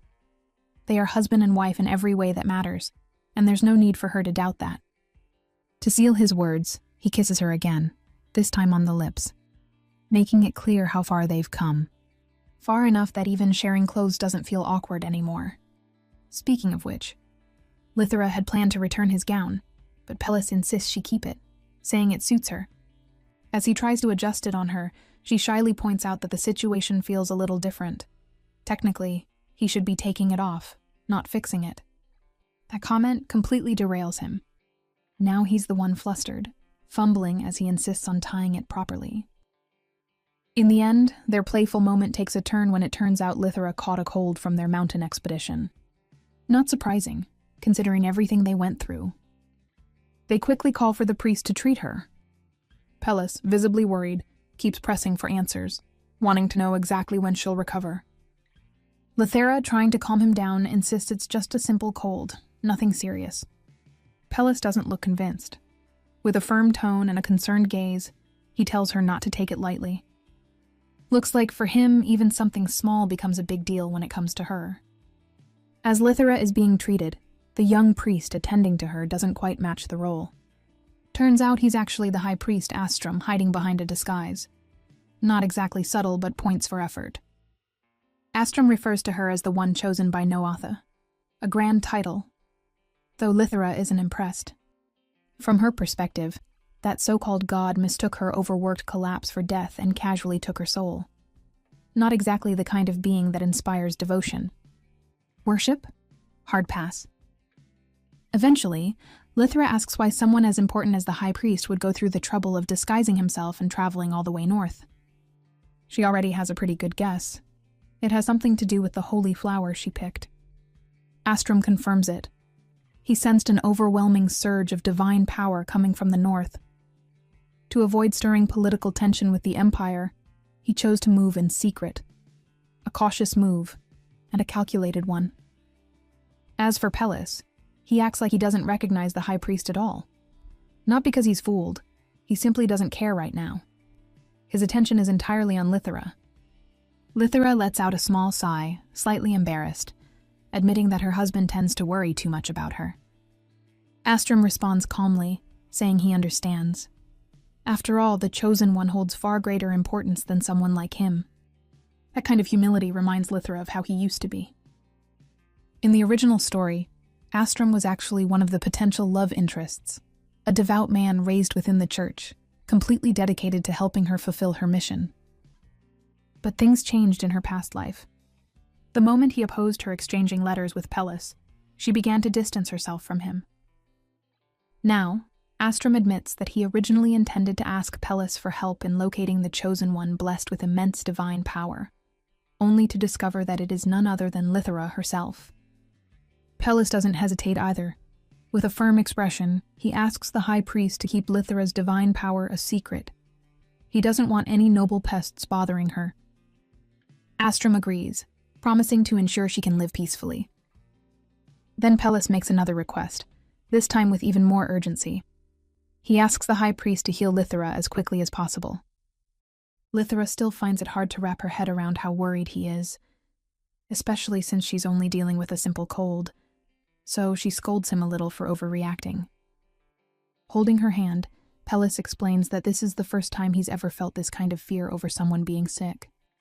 Looking at her with completely unguarded eyes, he asks her to let him be a little selfish, just this once. Lithra softens, finally understanding what he's feeling.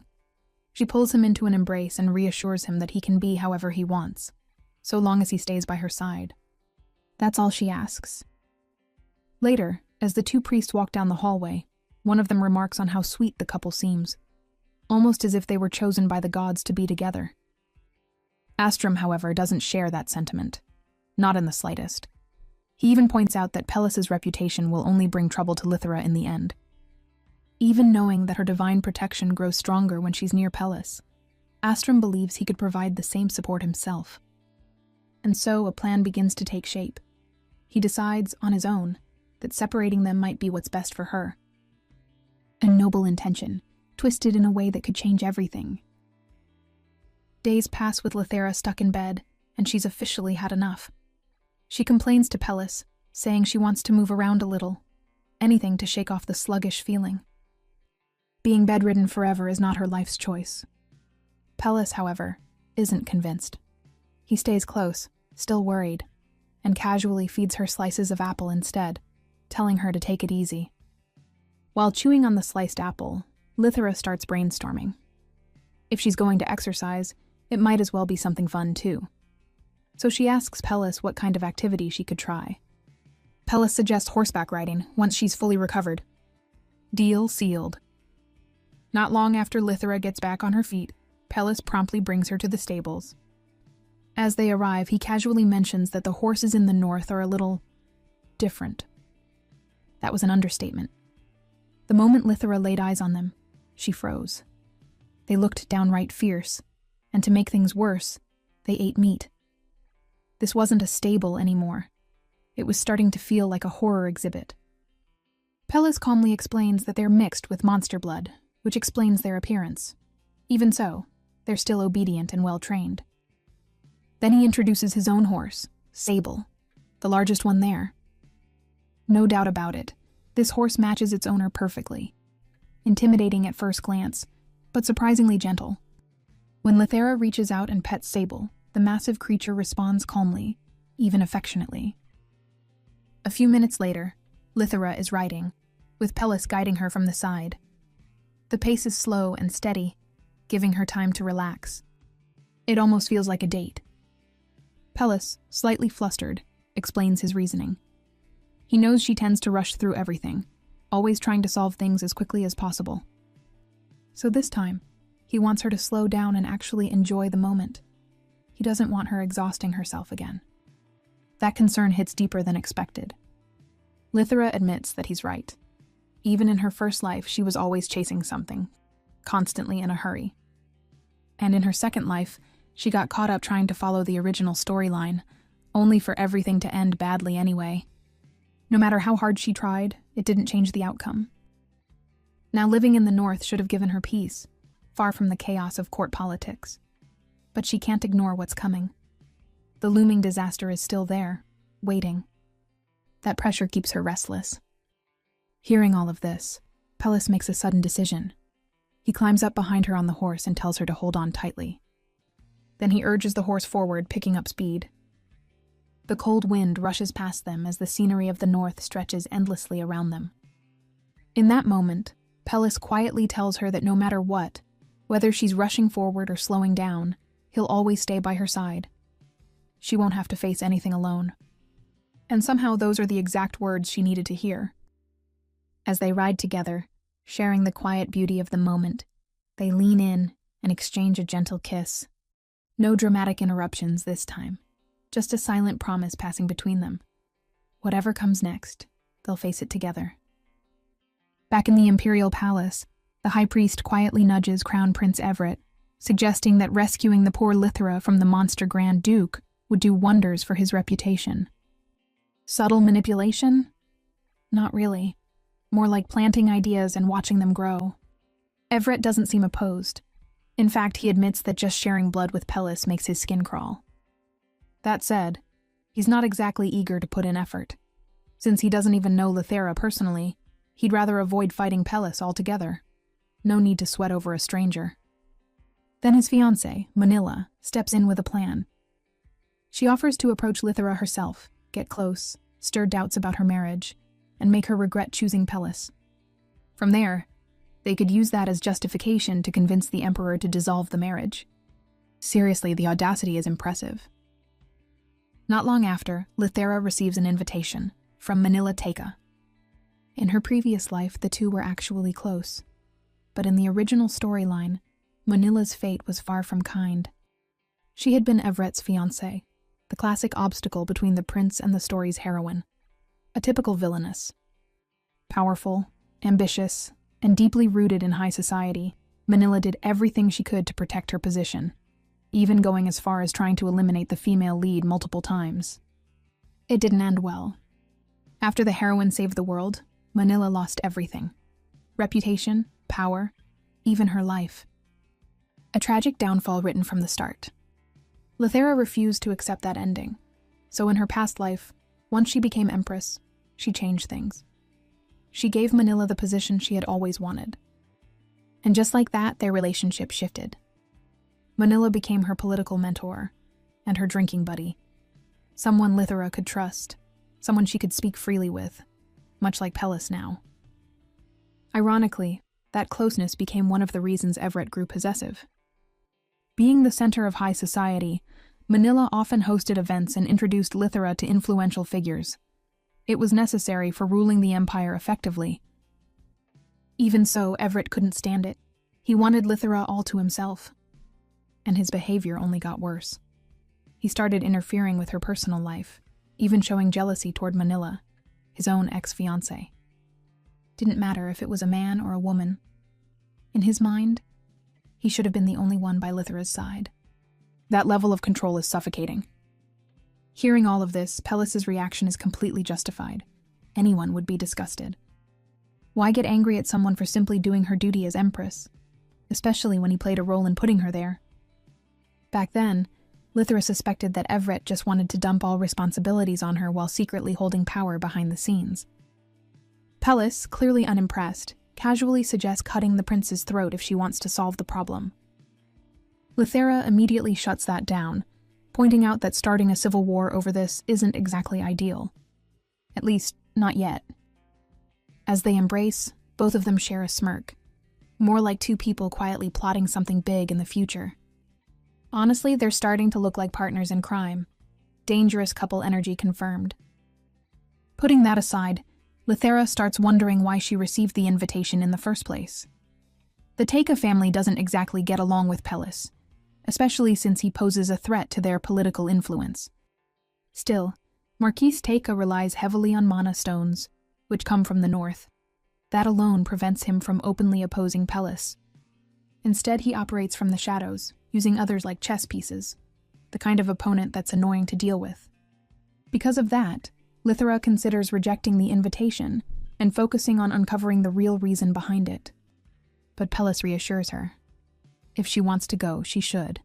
He figures she might want to see her old friend again in this life and tells her he'll be fine waiting for her.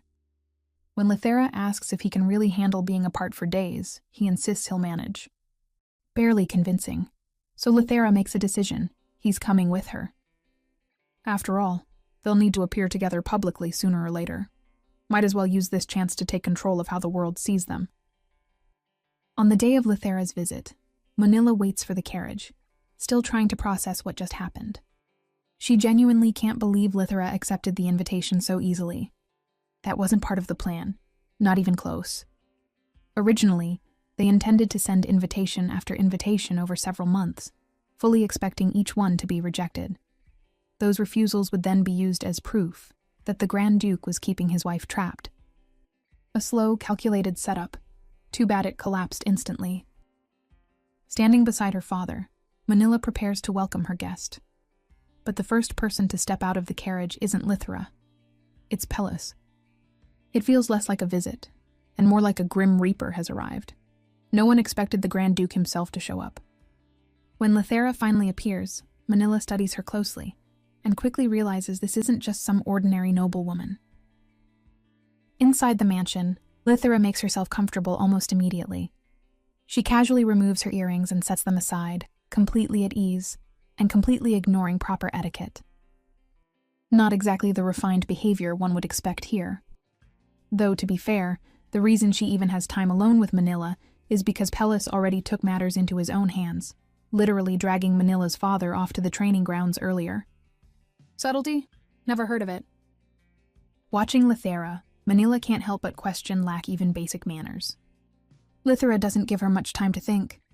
She gets straight to the point and asks why she was invited.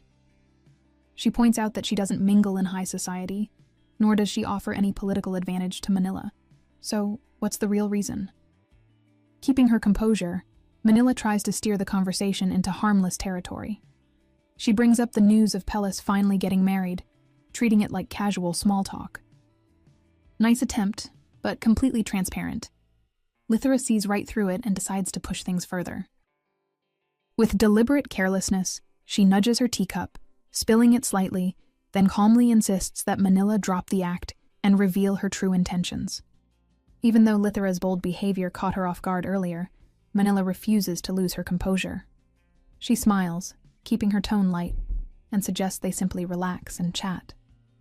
Realizing she needs to shake that calm facade, Lithera brings up a very specific topic: her adorable husband, who apparently gets lonely when she's away for too long. Manila's expression instantly stiffens. Adorable? The Grand Duke?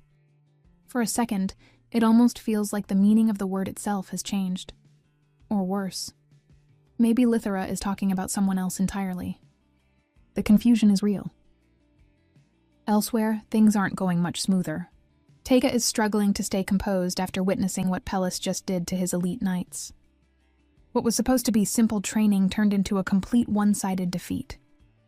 Pellis took them all down, using nothing but a tree branch, not even a proper weapon. At that point, it's less training and more humiliation. Out of nowhere, a masked young man steps out from the trees. His voice carries a hint of nervousness as he asks Pellis if he can be taught swordsmanship. Interesting timing. Pellis recalls Lithera mentioning something earlier. If he meets a young man with bright orange hair, wearing a mask, and going by the name Topaz, he should treat him well. Looks like this is him. Pellis asks why he wants to learn. Topaz answers without hesitation. It's to protect someone precious to him. That kind of answer earns respect. Using his free time as an excuse, Pellis agrees to teach him. And then he smiles. To him, it's just a normal expression. Somewhere in his mind, though, he's just thinking that Lithera would probably be pleased with this. Back inside, Lithera is still going on and on about her relationship with Pellis, talking about him like he's the sweetest man alive. Munilla, on the other hand, is internally searching for an escape route. Her smile stays perfectly in place, but it's starting to look a little forced the longer Lithera keeps praising her husband. Endless husband bragging, that's a new form of torture. Still, Munilla isn't convinced. She suspects Lithera might just be putting on an act to lower her guard with harmless conversation. So she decides to test her. She casually asks if Lithera has ever disliked Pellis, adding that she's about to marry the crown prince herself and can't help but feel concerned. A careful question, but not as harmless as it sounds. Of course, Lithera catches on. She doesn't dodge it. Instead, she goes straight for the truth, asking if this whole invitation was just a setup to get her to complain about her husband, so they could use it as an excuse to force a divorce. She even names the mastermind behind it, High Priest Astrum. Munilla is visibly shaken, thinking how Lithera managed to figure everything out so precisely. But for Lithera, the answer is simple. She knows Munilla too well. From her past life, she remembers one small but telling habit. Munilla hides her true emotions behind her fan, but when she's about to say something genuine, she unconsciously touches her lips. And that exact gesture appeared when she asked about Pellis. That was enough. Add in the kind of scheme being used, and it practically screams Astrum's involvement. Someone willing to cross lines while convincing himself it's for Lithera's sake. At first, Munilla tries to play innocent, brushing it off like she doesn't understand what Lithera is talking about. But Lithera doesn't let it slide. She tells her that this is her only chance to be honest. Otherwise, she'll simply ignore every invitation Munilla sends from now on. In other words, all that effort? Completely wasted. That's not a loss Munilla can afford. Realizing she's been cornered, Munilla finally gives in. She admits that when the Crown Prince asked her to get involved, she saw it as an opportunity to gain favor with him later. As for Lithera's marriage, she assumed it was nothing more than a strategic move to elevate her family's status. A miserable arrangement with a frightening man. From her perspective, she thought she was helping Lithera, just as Astrum had described. But now, seeing Lithera in person, that assumption doesn't hold up. Because Lithera looks genuinely happy. In response, Lithera smiles and thanks her for being honest. Then, she gives Munilla a piece of advice. This world is full of all kinds of people. If she lets go of her prejudice, she might start seeing things more clearly. A gentle reminder, with a sharp edge. Munilla can't help but admit how strange this feels. Lithera is being kind, even after knowing she tried to interfere in her marriage. She could have easily ruined everything. Of course, Lithera doesn't sugarcoat things entirely. She warns that if that day ever comes, she won't hold back, and neither will Pellis. Even so, Lithera believes Munilla isn't that kind of person. If she truly wanted to harm her, she would have kept up the act and waited for the perfect moment instead of exposing herself this early. There's a difference between ambition and cruelty. And in the original story, Munilla only became a villainess because she had no other choice. She was fighting to protect what was hers when someone suddenly appeared to take it away. Looking at things from that angle, her actions make sense. After hearing everything, Manila reaches a decision. She'll tell the Crown Prince the truth, that Lithera and Pellis share a bond that won't break easily, fighting that would only cause unnecessary trouble. Instead, she proposes a deal. Since this puts her at a disadvantage, she asks Lithera for help when she needs it.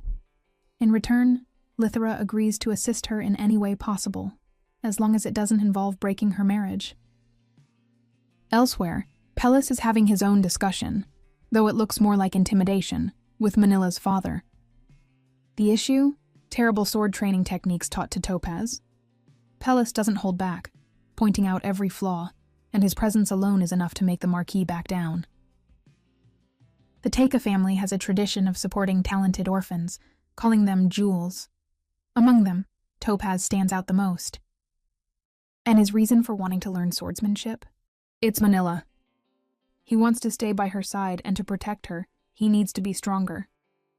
Pellis lets out a quiet sigh, noting how familiar that sounds. Topaz reminds him of his past self, a man who still needs to learn how to be more greedy. He agrees to help, but there's a problem. They're leaving that very night, so there's no time for proper training. Instead, he advises Topaz to formally invite an experienced knight and learn from someone with real battlefield knowledge. Just then, Lithera spots Pellis outside with Topaz and calls out to him, letting him know she's ready to leave. Pellis doesn't hesitate. He walks over and pulls her into an embrace right there, openly showing their affection for everyone to see. Public display? Very intentional. Before leaving, Lithera waves goodbye to Manila, hinting that they'll meet again soon. Later on, as Manila reflects on everything, Topaz notices something unusual, earrings that don't belong to her. And just like that, it clicks. Lithera left them behind on purpose. So that's what she meant by meeting again soon. As they travel back, Lithera can't help but wonder what kind of expression Manila is wearing right now. Confused? Shocked? Maybe both. The thought alone is a little satisfying. Then, Lithera finally shares her plan with Pellis. She intends to use Manila as a way to get back at Everett, clean, indirect, and effective. No need to get her own hands dirty in politics. She also thanks Pellis for treating Topaz kindly, mentioning that his cooperation makes everything much easier for her. Turns out Topaz isn't just some random talented boy. His real name is Javier, and he's actually Everett's half-brother, which also makes him related to Pellis. The Teika's so-called generosity in sponsoring orphans isn't kindness, it's strategy. A perfect cover to hide the Emperor's illegitimate child among them. From the beginning, House Teika has been preparing to replace Everett with Javier. Manila's engagement, the prince's position, everything was just part of a long game. And in both the original story and Lithera's past life, they almost pulled it off. This time, Lithera plans to make sure it succeeds. By helping Manila, she accomplishes two things at once, getting her revenge on Everett while also repaying Manila for pushing her to marry Pellis in the past. After all, Manila once warned her she'd regret it if she didn't. And that advice is exactly what led to this couple now. Hearing this, Pellis doesn't hesitate. He declares that any past conflict between House Teika and House Termaine no longer matters. Anyone opposing House Teika now is also his enemy. Now, Pellis isn't even bothered by the thought of that family causing trouble later. He already got his small, satisfying win earlier by intimidating Manila's father. Petty or not, he's definitely counting it. What truly matters is this. Because of Manila's push in Lithera's past, he now stands beside her as more than just a friend, and he wouldn't trade that for anything. The moment feels all too familiar, and just like before, it doesn't last long. A knock cuts through the air as Nikki calls from outside the carriage, announcing that they've arrived at the inn.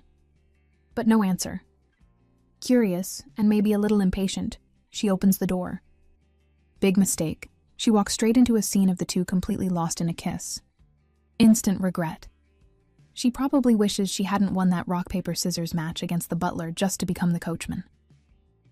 Inside the inn, after Pellis suffers a very real, tall person problem by hitting his head on the low doorway, the two settle in and fall into quiet conversation like any couple would.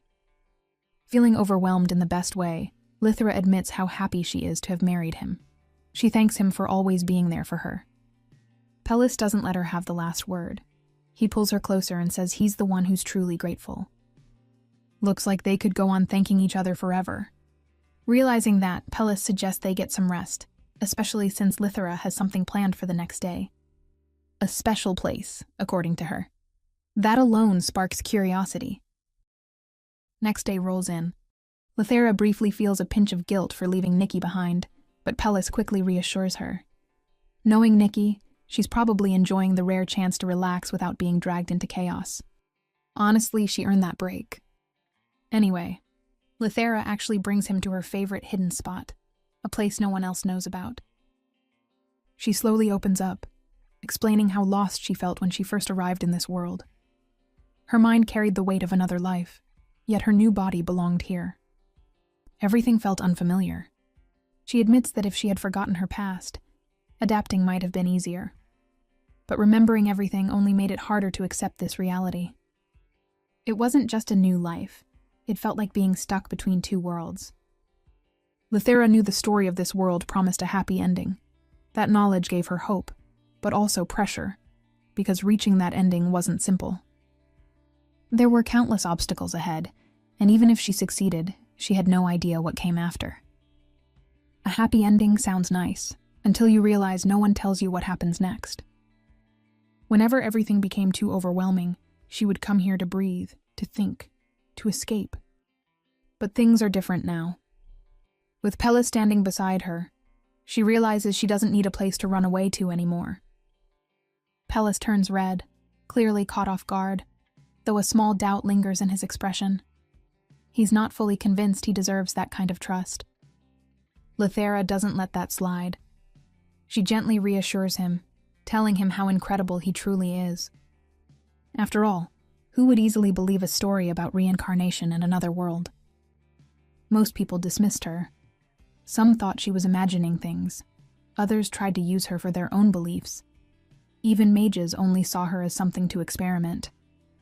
But Pellis believed her without judging or any ulterior motives. Realizing how lonely she must have been carrying all of that, Pellis quietly expresses his concern.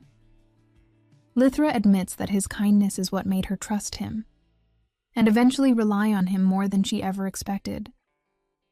Closing the distance, she kisses him softly. In that moment, she understands something clearly.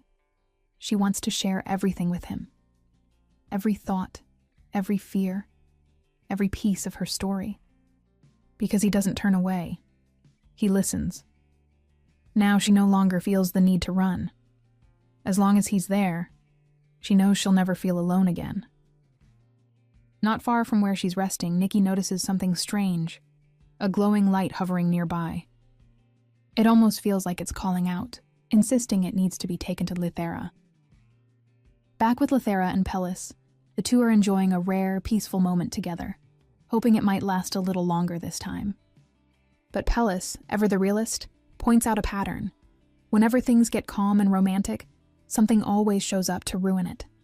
Experience has taught him that much. Lithra, however, brushes it off. She insists this place is different. Nothing has ever disturbed her here before. A bold claim, and immediately proven wrong. A bright light suddenly appears out of nowhere, calling out for Lithra. Nikki rushes in, explaining that she already tried attacking the thing when it called Lithra's name, assuming it was some kind of evil magic. Turns out hitting it did absolutely nothing. The glowing entity speaks, saying it's too weak without Lithra and urgently needs to talk to her. No room for discussion. In an instant, it activates its power and pulls Lithra into another space.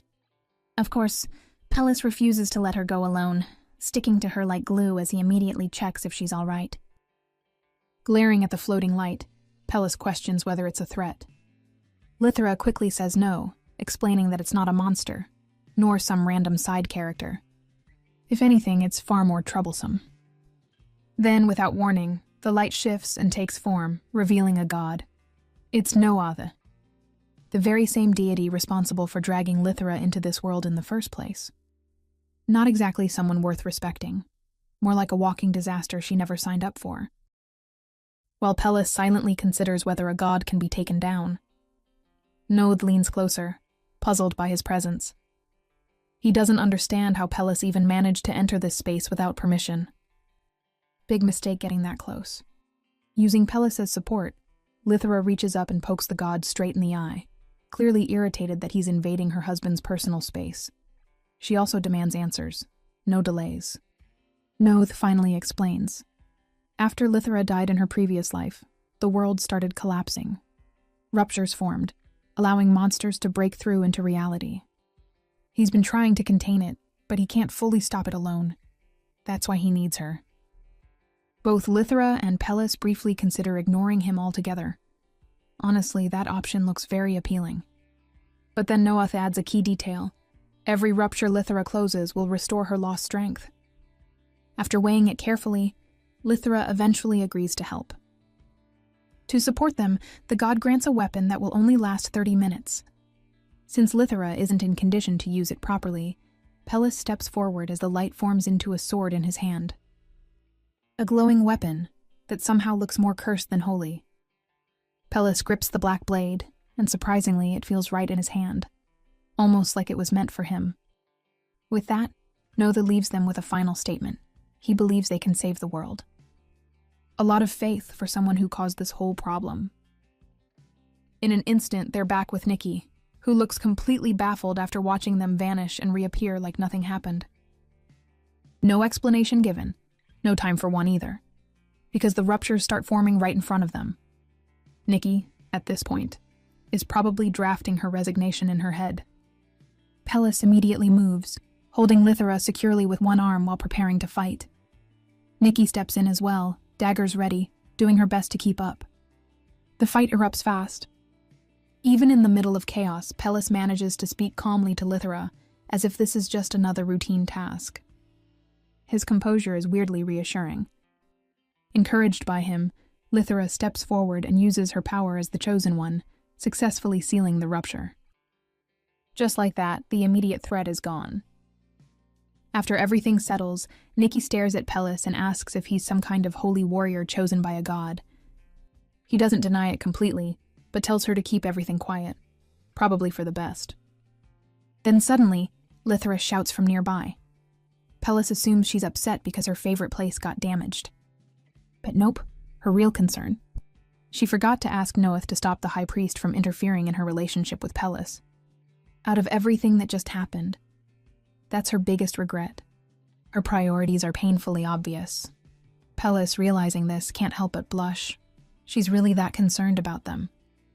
Since Lithra needs time to recover and absorb the power she gained, she suggests staying at a ridiculously luxurious hotel, fully aware it will attract attention. And it absolutely does. Newspapers waste no time spreading rumors about the couple making a dramatic entrance, covered in blood, no less. Being low-key clearly wasn't their thing. Other noble guests immediately protest their presence.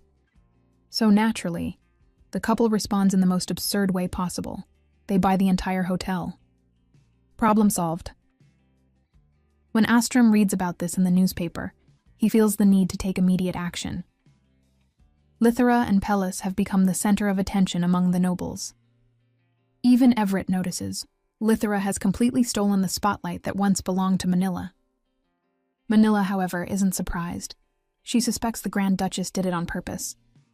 And if this continues, the image of Lithra as a helpless woman falls apart entirely. No one would believe she needs saving anymore. Worse, her reputation might become so complicated that even if she divorces Pellis, remarriage would be nearly impossible. A risky position, yet Lithra doesn't seem bothered in the slightest. Seeing that, Manila decides it's wiser not to provoke her over something trivial. She informs Everett that they won't be able to carry out Astrum's plan. Everett agrees without hesitation. Truth be told, he was already thinking of backing out the moment he heard the news. Keeping their distance from Lithra and Pellis is clearly the safest choice. At the same time, Kartha suddenly appears right where Lithra is, teleporting in like it's the most normal thing in the world. He's already laughing as he flips through the latest rumors, clearly entertained by the chaos surrounding his best friend. According to him, Lithra hasn't even made her official debut in high society yet, and she's already dominating every conversation in the Empire. Not bad for someone who just showed up. Kartha then shifts gears and updates her on their little scheme, bankrupting the nobles on their list. He presents news about a rising investment trend, along with whispers of nobles secretly expanding their businesses.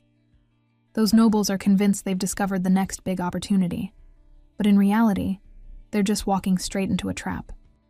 And thanks to all the attention focused on Lithera and Pellis, Kartha's operation stays perfectly hidden behind the scenes. A distraction this big is definitely priceless. Watching how comfortably Pellis sits there despite Kartha's obvious closeness with Lithera, Kartha can't help but ask, doesn't it bother him at all? That question could have stirred trouble. Instead, Pellis responds with quiet confidence. He says he has no reason to feel threatened. Then, looking directly at Lithera, he adds that as long as he never betrays her, he knows he'll always be her first choice. Lithera can't hide how happy that makes her. There's pride in her expression, like she chose the right person without question. But while the three of them are busy celebrating trust and plotting financial ruin, they overlook one important detail. What about Lithera's parents? Are they really going to find out everything through rumors again? Well, too late for that. The gossip has already reached them, and it nearly sent her father's blood pressure through the roof. And just to make things worse, the one who delivered the news was none other than the high priest. Of course, he didn't come empty-handed. His goal was clear, to manipulate them into helping him separate Lithera from Pellis. But that plan fails immediately. After seeing Lithera with their own eyes, happy, safe, and genuinely at ease beside Pellis, her parents make their stance crystal clear. They won't interfere.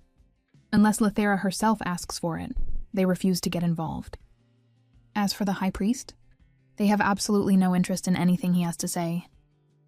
In the end, Astrum has no choice but to step back and retreat. Back at the temple, Astrum returns empty-handed, only to be greeted by an unexpected sight. Lithera and Pellis are already there, waiting for him. Looks like the hunter just walked straight into the trap. Lithera doesn't waste a second. She immediately calls him out, bluntly pointing out how busy he's been trying to interfere with her life. Caught off guard, Astrum scrambles to explain himself. He insists everything he's done is for her sake, to keep her from making choices she might regret later. Since he can communicate with the god, Astrum doubles down, arguing that Lithera, as the chosen one, shouldn't be with someone who carries such a dangerous reputation in the Empire. He keeps going, and going. At some point, it stops sounding like concern and starts sounding like noise. The couple gets so bored that they casually pull out cards and start playing poker right in front of him, completely ignoring his speech. Nothing says we don't care louder than that. Annoyed, Astrum shifts his attention to Pellis and tells him to be self-aware, urging him to step aside so Lithera can find her true happiness. That's where the line gets crossed. Just as Lithera is about to step in, Pellis speaks first. He admits that he once believed the same thing, that he wasn't good enough for her. But that changed. Lithera gave him the confidence he never had, and since then, he's been trying to become someone worthy of standing beside her. He points out that many people doubted their relationship in the beginning, yet over time, those same people came to accept and respect it. Gently pulling Lithera closer, Pellis looks straight at Astrum and tells him he's been wasting his time meddling in something that doesn't concern him. Lithera is absolutely thrilled hearing that. That's her husband, finally saying what needed to be said. She even promises him a better reward later. Now as for Astrum, Lithera decides he needs a lesson, a harsh one.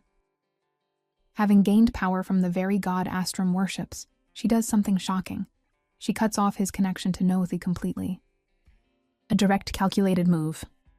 A reflection of what he tried to do to her, taking something important without considering her feelings.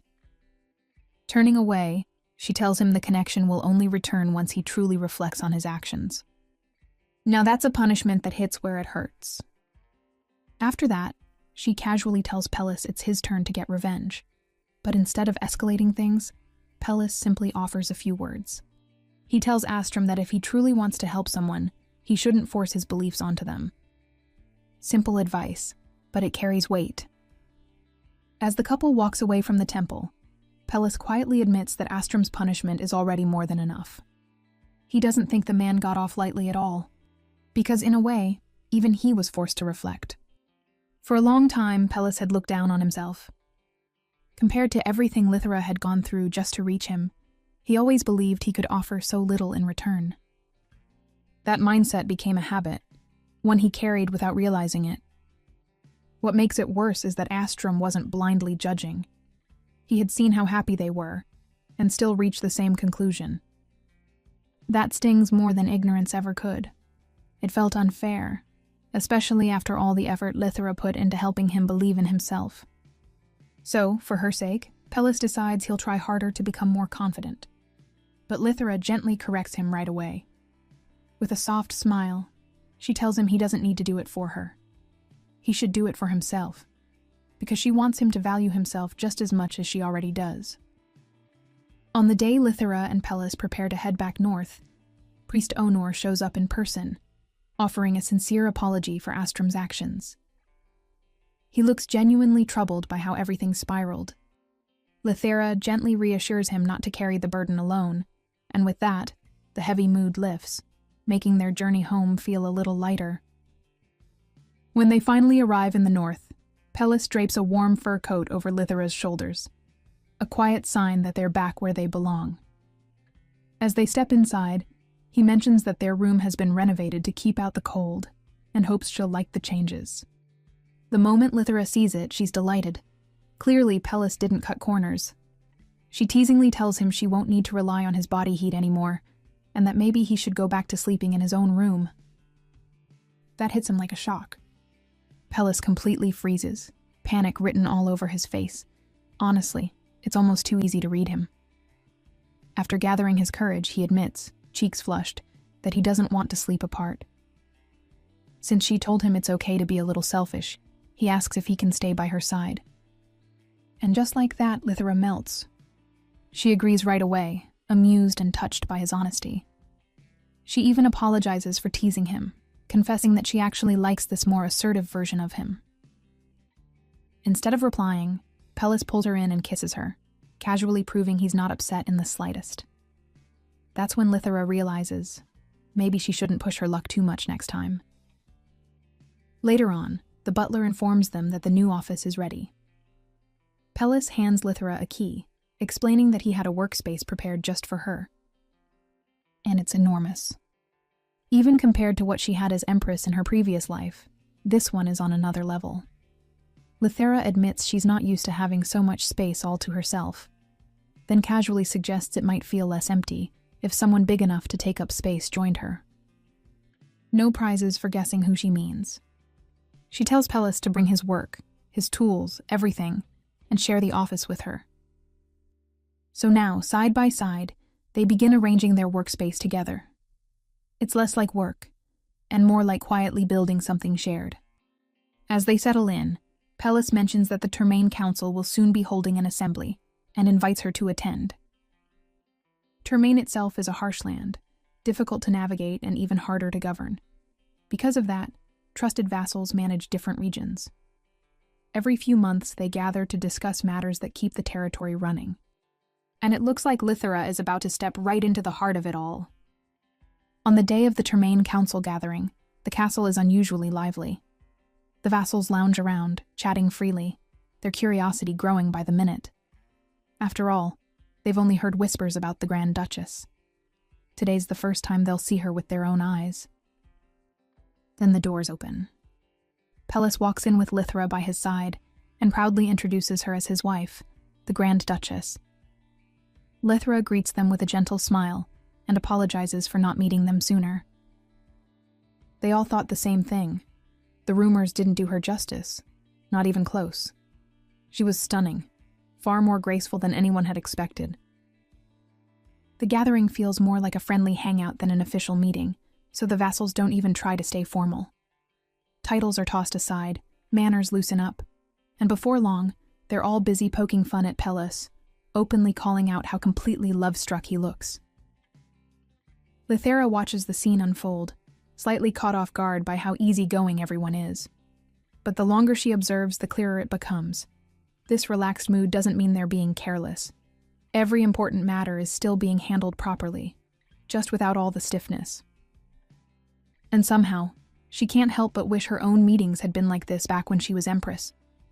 Instead, she was always surrounded by people, hiding schemes behind polite smiles. Then her thoughts drift to her husband. Compared to this, his past feels painfully lonely.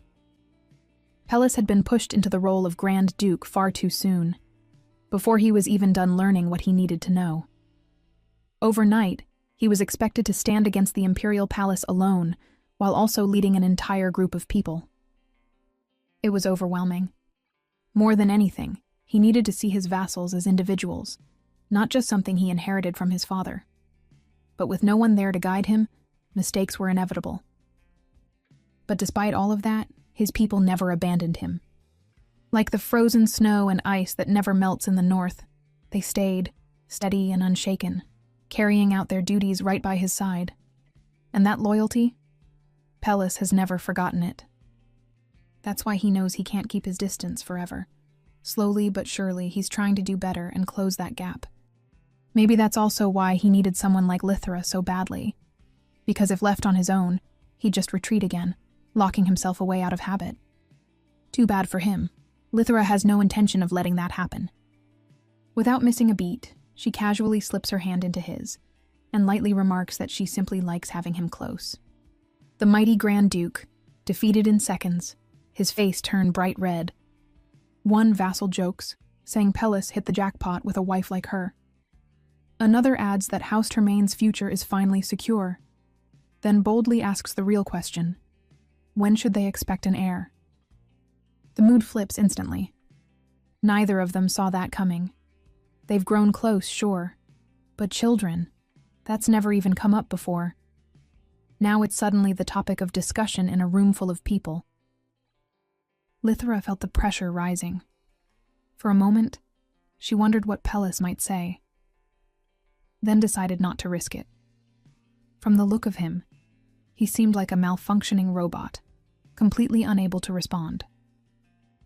She tightens her hold on his hand and answers calmly, explaining that with the royal palace watching their every move, rushing such matters wouldn't be wise. Besides, it's something they'll decide together, in private. Smooth save. Once the meeting ends and the vassals leave, Lithra finally exhales, letting all that tension drain out of her as she sinks into her seat. Later, back in their room, the question lingers. She brings it up again, asking Pellis what he really thinks about having a child. He admits he's never seriously thought about it. Marriage, children, those things always felt distant to him. He even assumed he might just adopt from one of his vassals one day. He tells her not to worry about it, but Lithra can't help thinking. In her past lives, she never had a child, so maybe this time could be different. Though her thoughts start drifting somewhere a bit more forward. Pellis, completely lost at first, eventually catches on, and instantly turns into a flustered mess. Lithra isn't any better.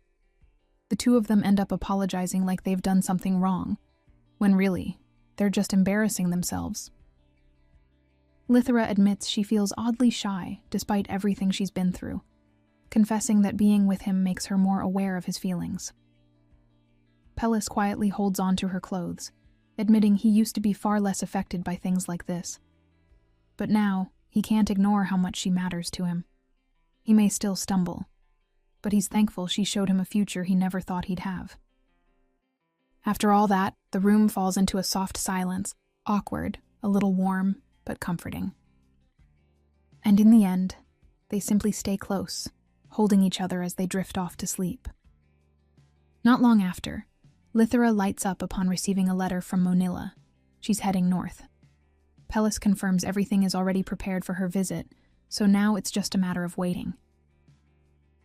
When Manila and Topaz finally arrive, Topaz can't hide his amazement at the huge northern castle.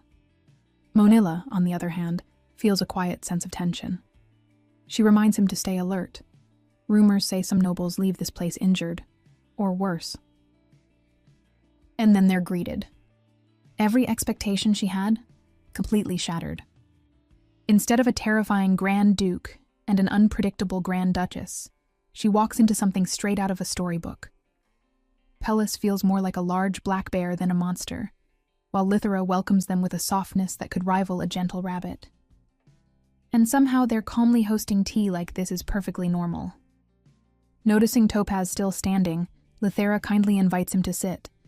Manila declines on his behalf, explaining he's acting as her escort since most of her knights are currently unavailable.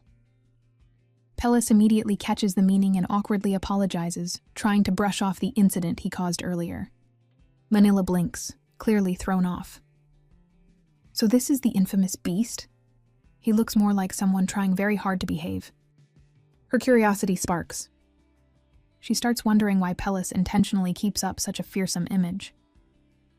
After a moment of hesitation, she asks directly, "Does he do it to distance himself from the throne?"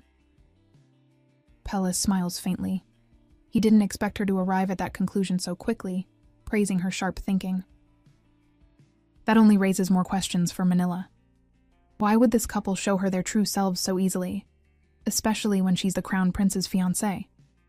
Lithera can't exactly reveal the truth about her past life, so she simply says that after their last meeting, she felt Manila was someone she could trust. Manila isn't fully convinced.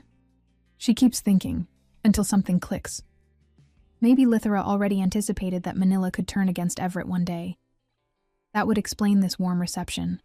After all, an enemy's enemy can easily become an ally. And once she reaches that conclusion, hesitation disappears. Having someone like Lithera on her side, that's an opportunity she won't waste. So she moves. Without delay, Manila lays out a bold plan to stop the royal palace from meddling with House Termaine. Even Lithera is caught off guard by how fast things escalate. She expected this level of trust to take months, not minutes. Then Manila gives Topaz an order. He removes his mask. And with that, she reveals her true goal. She intends to place Topaz on the throne as the next emperor. If Lithera and Pellis agree to support her, House Termaine will have the throne itself as their ally. Topaz hesitantly steps forward, clearly gathering his courage. Then, in a quiet but earnest voice, he admits he wants to be closer to Pellis. Having grown up without a real family, he sees Pellis as the only blood relative he has, and even asks if he can call him cousin. Just picture the look on Pellis's face, completely caught off guard. Technically, they are related, but in Pellis's eyes, they couldn't be more different. One is polished and well-mannered, the other carries himself like a walking threat. The only thing tying them together is those striking red eyes, the mark of imperial blood. An awkward silence settles in. It stretches just long enough to make things uncomfortable. Then, finally, Pellis sighs and tells Topaz to call him whatever he likes. Topaz lights up instantly. Manila, who had been watching closely, expected tension after everything she revealed earlier. Instead, she finds herself proven wrong yet again. Sensing an opportunity, she quickly turns to Lithera and asks for a tour of the castle. Lithera immediately catches on. With perfect timing, she stops Pellis from tagging along, casually suggesting they have some girl time, while the two men figure things out. And just like that, they're gone, leaving Pellis and Topaz standing there in shared, unmistakable awkwardness. As they walk, Lithera thanks Manila for stepping in. She admits she's been worried about Pellis. Aside from her and a few loyal staff, he's never really had anyone close to him. So seeing him now, with someone he can connect with and no hidden agenda, it genuinely means a lot to her. Especially hearing Topaz ask to call him cousin. Manila can't help but notice how deeply Lithera cares for him. Curious, she asks how their relationship became so strong when they barely knew each other before marriage. The way they act, it feels like they've shared years together. Well, that's a bullseye. Lithera pauses, slightly stunned by how accurate it sounds. Wanting to be honest, she casually says it's because she came from the future. Manila doesn't buy it for a second. Instead, she assumes it's something Lithera would rather keep to herself. So rather than push further, she offers something else, suggesting they become closer friends. Lithera smiles and agrees immediately. After all, they're already standing on the same side. And for Manila, gaining Lithera's friendship feels less like a strategy and more like an unexpected privilege. Back to the two red-eyed men. The air between them could practically crack. Just when it seems like the conversation is going nowhere, Lithra and Manila return. One look is all it takes. Nothing has changed. So Lithera decides to fix it the only way she knows how. She brings out wine, clearly hoping a few drinks might melt the tension. What starts as a simple attempt to lighten the mood quickly turns into full-blown chaos. Lithera gets swept up, celebrating her growing friendship with Manila, while Manila, used to quiet tea gatherings, keeps accepting every drink handed to her without a second thought. And the two men? They trust them far too much to step in. Big mistake. Before long, both women are drinking like there's no tomorrow, leaving Pellis and Topaz stuck dealing with the aftermath. So the two awkward cousins are forced into teamwork, whether they like it or not. Ironically, it works. The chaos does what conversation couldn't. It breaks the ice. Later, Manila wakes up with a throbbing headache and a deep sense of regret. Clearly, that night is memorable for all the wrong reasons. Hoping to clear her mind, she steps outside, where Topaz, who's been quietly watching over her, offers to walk with her. Out in the open air, Manila gently suggests that Topaz should remain at the Termain estate.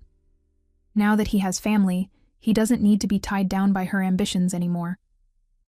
Topaz immediately shuts that down. He admits he feels at ease with her, more than anywhere else. To him, she's the one who gave his life direction. And because of that, he believes she has every right to stay in it. With quiet sincerity, he asks her not to talk about leaving him behind. Letting out a quiet sigh, Manila suddenly reaches out and pinches Topaz's cheek, firmly, as if making a point. She tells him there won't be a second chance like this, declaring without hesitation that she's far more selfish than the Grand Duchess. Once she gets her hands on a jewel, she has no intention of ever letting it slip away. Topaz lights up at her words. To him, that possessiveness isn't frightening. It's exactly what he's been hoping for all along. Back inside, Pellis is facing a different kind of battle. Getting Lithra to sleep while she's tipsy is no small task. Even half drunk, she keeps teasing him, refusing to close her eyes because she doesn't want to miss his cute face. Pellis tries to look away, cheeks burning, but Lithra isn't letting him escape.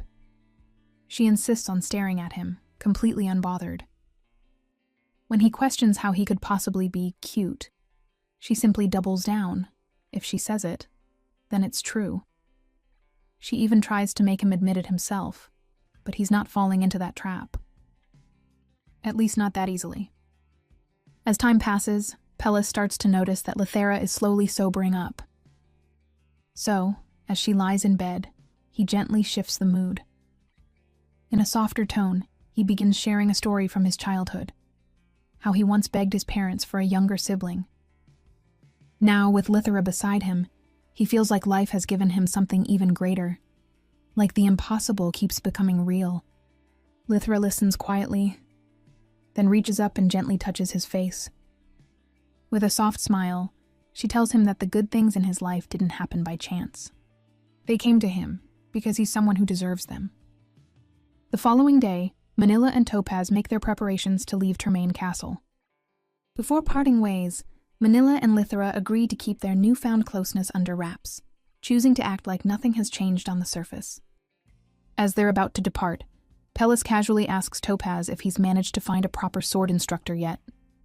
When Topaz admits he hasn't, Pellis suggests someone unexpected, but highly reliable, Lithera's own mother. Now that's one recommendation you don't question. After returning home safely, Manila wastes no time sending a letter to Lithera, filling her in on everything. Apparently, her father had been so anxious he barely slept, and the nobles were downright stunned she made it through a night with the so-called monsters. Even the emperor himself sent a letter. At this rate, the roles in the story seemed completely reversed, the supposed villainess and the female lead switching places. On another note, Pellis receives a letter from Topaz, sincerely thanking him for introducing such a skilled teacher. However, things get complicated within House Myrto. To convince the Marquise Teika to accept Lithera's mother as Topaz's instructor, they craft a clever excuse. They argue that since communication with the North is unreliable, working closely with Lithera's family or House Myrto would help them better understand what benefits they could gain. In truth, it's less about trust and more about necessity, a partnership they're not fond of but can't ignore. Because of this, discussions about major shifts in the magic stone trade begin, and suddenly, Lithera's family is thrust into the spotlight. Her father, completely overwhelmed, can only vent his frustration into the void. Poor man didn't sign up for this level of stress. Anyway, Pellis also receives a letter from Lithera's father. It's a mix of gratitude and scolding, thanking him for bringing fortune to their family, while also lecturing him for letting Lithera end up covered in blood before. Lithera immediately feels guilty and wants to write back to explain everything, but Pellis gently stops her. Surprisingly, he admits that being scolded like that makes him feel included, like he truly belongs to her family. That unexpected confession softens Lithera's heart. With a warm smile, she reassures him that he's not just included, he's already a part of it. As the atmosphere between them softens, Lithera slowly closes her eyes, quietly waiting for a kiss, only for Pellis to suddenly pull back, mumbling that he still has letters to reply to. Talk about terrible timing. Caught off guard, Lithera blinks in confusion and asks if he just avoided her on purpose. A small worry creeps in. Lately, they haven't been as affectionate, and she can't help but wonder if he's starting to distance himself. Pressed for an answer, Pellis turns bright red and finally confesses the truth. He's scared he won't be able to stop himself if things go any further. Now it's her turn to blush. Thinking their relationship might be ready to take the next step, Lithera gently cups his face and tells him he doesn't need to hold back. But instead of moving forward, Pellis hesitates. Flustered yet sincere, he admits he's not ready. Not because he doesn't want her, but because he wants their first time to truly matter, not something rushed in the heat of the moment. That explanation eases her heart instantly, so it's not distance, just restraint. They agree to slow things down, and somehow that leads to Lithera casually suggesting they bathe together. Pellis completely short-circuits. Even so, the two end up preparing for it anyway. As they settle in, Pellis shyly admits there's something he's always wanted to try: washing her hair. It's not exactly what Lithera expected, but she smiles and encourages him, assuring him it's fine even if he messes up. Standing there, carefully choosing the right hair oil, Pellis looks like he's handling a life-or-death decision. Lithera gently reminds him that no one gets things perfect on the first try, and even his mistakes might end up meaning something special to her. That thought clearly sends his mind somewhere else entirely. Awkwardly, he asks if she's really just talking about hair oil. Flustered, Lithera quickly insists that she is. As his fingers move carefully through her hair, Pellis recalls her earlier words about not holding back. Gathering a bit of courage, he quietly asks if he can kiss her. Lithera tells him he doesn't need permission, but he hesitates, clarifying that he doesn't mean her lips. She notices it again, how he always asks, even for the smallest things, despite the way he looks at her like she's everything. Reassuring him once more, she tells him it's okay. Pellis explains that asking helps him understand her better, then leans in, placing a gentle kiss against her neck as he pulls her closer. Lithera melts into the moment. It's soft, careful, and full of meaning, exactly like him. Though a few minutes later, Lithera can't help but feel like things ended a little too soon, while Pellis looks completely satisfied, as if he just experienced the highlight of his life.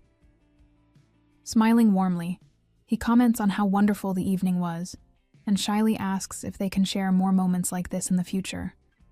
Safe to say, they're definitely not on the same pace just yet. At the training grounds, the knights are in the middle of their drills when one of them suddenly wrinkles his nose, complaining about the overpowering scent hanging in the air. Even the commander, Justin, can't deny it. It's strong enough to mess with their focus. Naturally, they decide to track down the culprit and deal with it properly. Unfortunately for them, the answer finds them first. Pellis appears right behind them, carrying both an intimidating presence and that very same floral fragrance. Without a hint of shame, he admits it's coming from him, casually explaining that the scent stuck after bathing with his wife. He asks if there's an issue. And just to make things worse, he adds, with a faint smirk, that if something like perfume can throw them off, then their training clearly isn't enough. Looks like their punishment just got upgraded. The exhausted knights? Absolutely devastated. Later on, Kane approaches Pellis with a more practical concern, asking when the Mage Tower plans to collect the massive magic stone they extracted from a monster. It's been sitting in the armory, taking up far too much space. Pellis replies that he already sent word, but strangely no one has shown up. That odd detail lingers. He brings it up again while bathing with Lithera, both of them puzzled. The mages are known for obsessing over magic stones. They practically rely on them to maintain their mana. For them to ignore something this valuable? That's suspicious. Lithera begins to suspect something worse. Perhaps ruptures have appeared there too. And she's right. At the Mage Tower, chaos has already erupted. Waves of monsters pour endlessly from ruptures, leaving the mages overwhelmed and barely holding the line. Just when it seems like they're about to collapse, help arrives. Pellis and Lithera step onto the fight, moving in perfect sync as they cut through the monsters and seal the ruptures one by one. Inside, the Lord Mage, Indigo Barum, is on the verge of giving up when a subordinate bursts in with shocking news. The Grand Duke and Grand Duchess have arrived to help sealing the ruptures.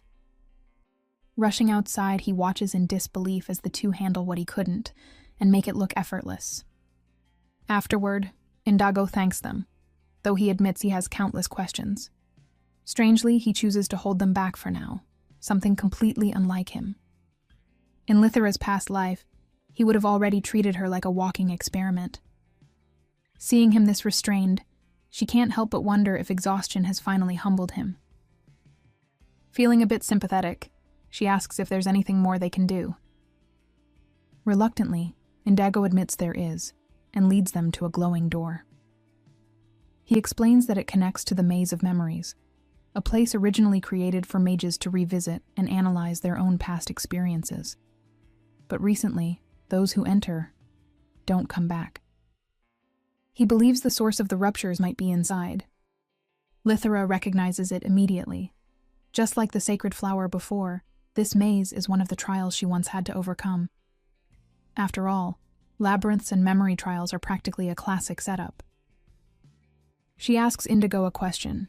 If it comes down to it, is he willing to lose the maze entirely? Without hesitation, he agrees. As long as the trapped mages can be saved, nothing else matters. Turning to Pellis, she asks what he thinks. His answer is simple. If she allows it, he'll follow her anywhere, even to the edge of the world. His only concern is whether it's safe for her. Lithera quietly points out that leaving it alone will only make things worse later. Decision made. As they prepare to enter, Lithera creates a magical thread and tells Pellis to hold onto it tightly. So no matter what happens inside, they won't lose each other. But the maze has other plans. The instant they step inside, their connection is tested, as they're pulled into separate experiences. Lithera finds herself surrounded by pieces of her past, memories she buried for a reason. Each one hits harder than the last, dragging up emotions she never wanted to face again. She knew stepping into this place was necessary to protect the world, but that didn't make it any easier. And Pellis? Even after hearing everything about this maze, he followed her without hesitation. The man has his own share of painful memories, yet there he was, walking straight into it with her. Though, to be fair, at least he won't witness her most embarrassing moments from back then. Back in those days, nothing else seemed to matter. The story she knew painted a certain man, beautiful, proud, and dangerously captivating, as the perfect ending. Becoming the center of his obsession looked like survival itself. So she reached for his hand, convincing herself that she had to love him. Only for that perfect ending to collapse into something violent and tragic. No way she's falling for that again. Refusing to drown in those memories, Lithera shuts her eyes and clings to one thought: her husband. the one she already misses more than she expected. Somewhere else, still holding on to the magical thread, Pella stands in complete darkness. There are no memories here, just an empty void. Even he seems unsettled by it. Then a rupture tears open. He immediately prepares to strike. But instead of a usual monster, a man steps out. And not just any man, it's Kartha. Well, almost. This version has wings, sharp ears, and fangs, and looks just as confused as Pellis.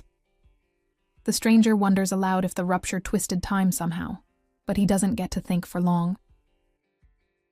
Pellis attacks first. Despite the familiar face and voice, Pellis assumes the worst. A creature copying someone he knows. The look-alike blocks the attack and snaps back, insisting he's no monster. He calls himself a demon, explaining that after the apocalypse, humanity evolved into beings like him. That explanation does absolutely nothing to calm Pellis down. Elsewhere, Lythra stares at a massive crack in her memory space, a tear filled with darkness. The thread in her hand leads straight into it, which means Pellis is inside. That alone is enough to make her step forward, even as every instinct and the holy power within her screams at her to stay away. Something cursed lurks beyond that rift. She's afraid, no point denying it, but if their positions were reversed, Pellis wouldn't hesitate for a second. So she dives in, because right now the only thing that matters is making sure he's safe. Inside the darkness, Pellis and the demon are still clashing. Pellis refuses to believe a word he's hearing, demanding the truth behind this imitation. Irritated, the demon scoffs and throws a jab at him, saying his stubborn personality probably explains why he's still single. Big mistake. Pellis immediately fires back, saying the real Kartha would never say something that ridiculous, especially when Pellis is already married to someone incredible. That statement alone nearly stuns the demon into silence. The Grand Duke is bragging. Now that's a rare sight. Pellis doesn't waste the opening. He presses the attack, adding that denying it won't change the truth. Honestly, between the two of them, Pellis is starting to look more terrifying than the supposed monster.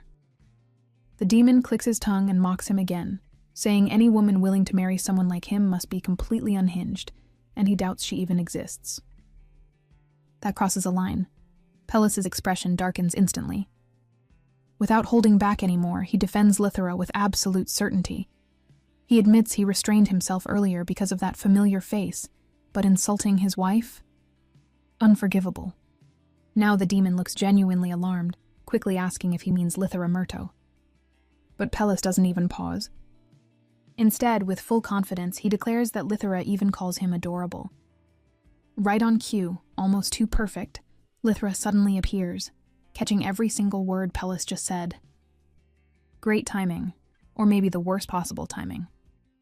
Pellis instantly turns red, completely thrown off, but his focus snaps back just as quickly. He rushes to check on her, worried that being trapped in those painful memories might have taken a toll on her. Not far from them, the so-called fake Kartha stands completely stunned, because Lythra is alive. Recovering from his shock, Pellis immediately points at the imposter like a kid reporting bad behavior, telling Lythra that this guy had the audacity to call him a monster. That's all it takes. Lythra's expression darkens in an instant. Fury explodes out of her, not just because someone copied her friend's face, but because that same imposter dared to insult her husband.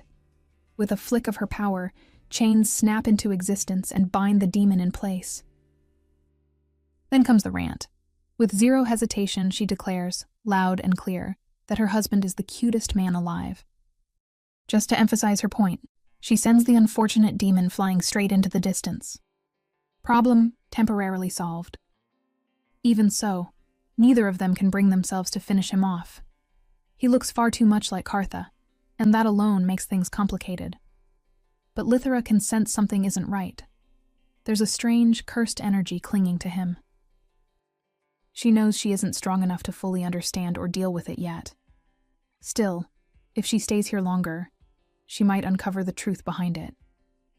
After all, mysteries like this rarely reveal themselves so early. those answers usually wait until everything reaches its peak. Far away, the fake Kartha slowly gets back up, surprisingly alive. Despite being thrown like that, he looks more amazed than hurt. Seeing Lithra again, alive, smiling, real, fills him with a strange sense of relief. He even imagines pulling her into a hug. Snapping back to reality, he briefly considers going to find the others and tell them everything. But then he stops himself. Without proof, they'd probably just laugh it off. So for now, he keeps quiet. Wait, does this mean this version of Kartha wasn't lying at all, and he wasn't fake? After sealing every rupture inside the maze of memories, Lithra and Pellis press on with their next goal, rescuing the trapped mages and bringing the entire maze down for good. As they continue, Lithra quietly ties a blindfold over her eyes. They're about to pass through Pellis's memories, and she chooses not to look, giving him the privacy he deserves. A considerate move, though things don't exactly go smoothly.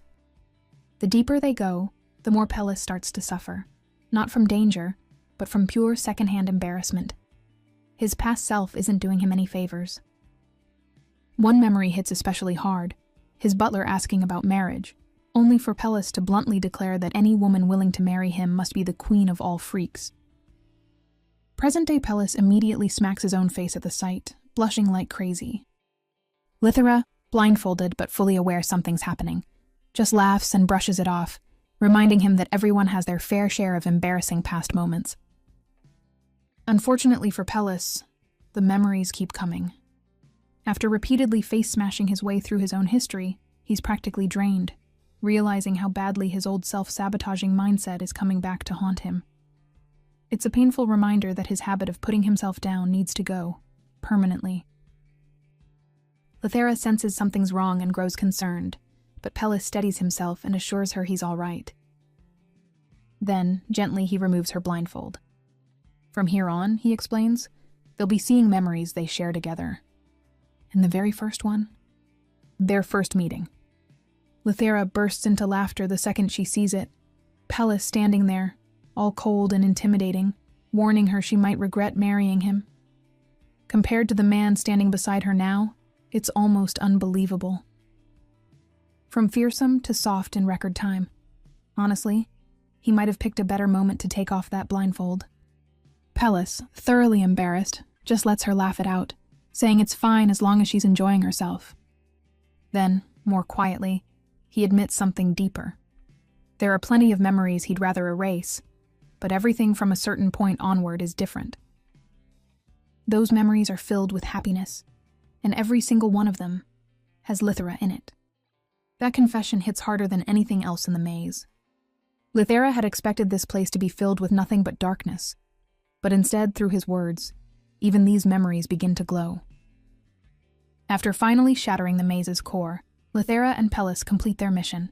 Every trapped mage is rescued, and the maze of memories collapses for good.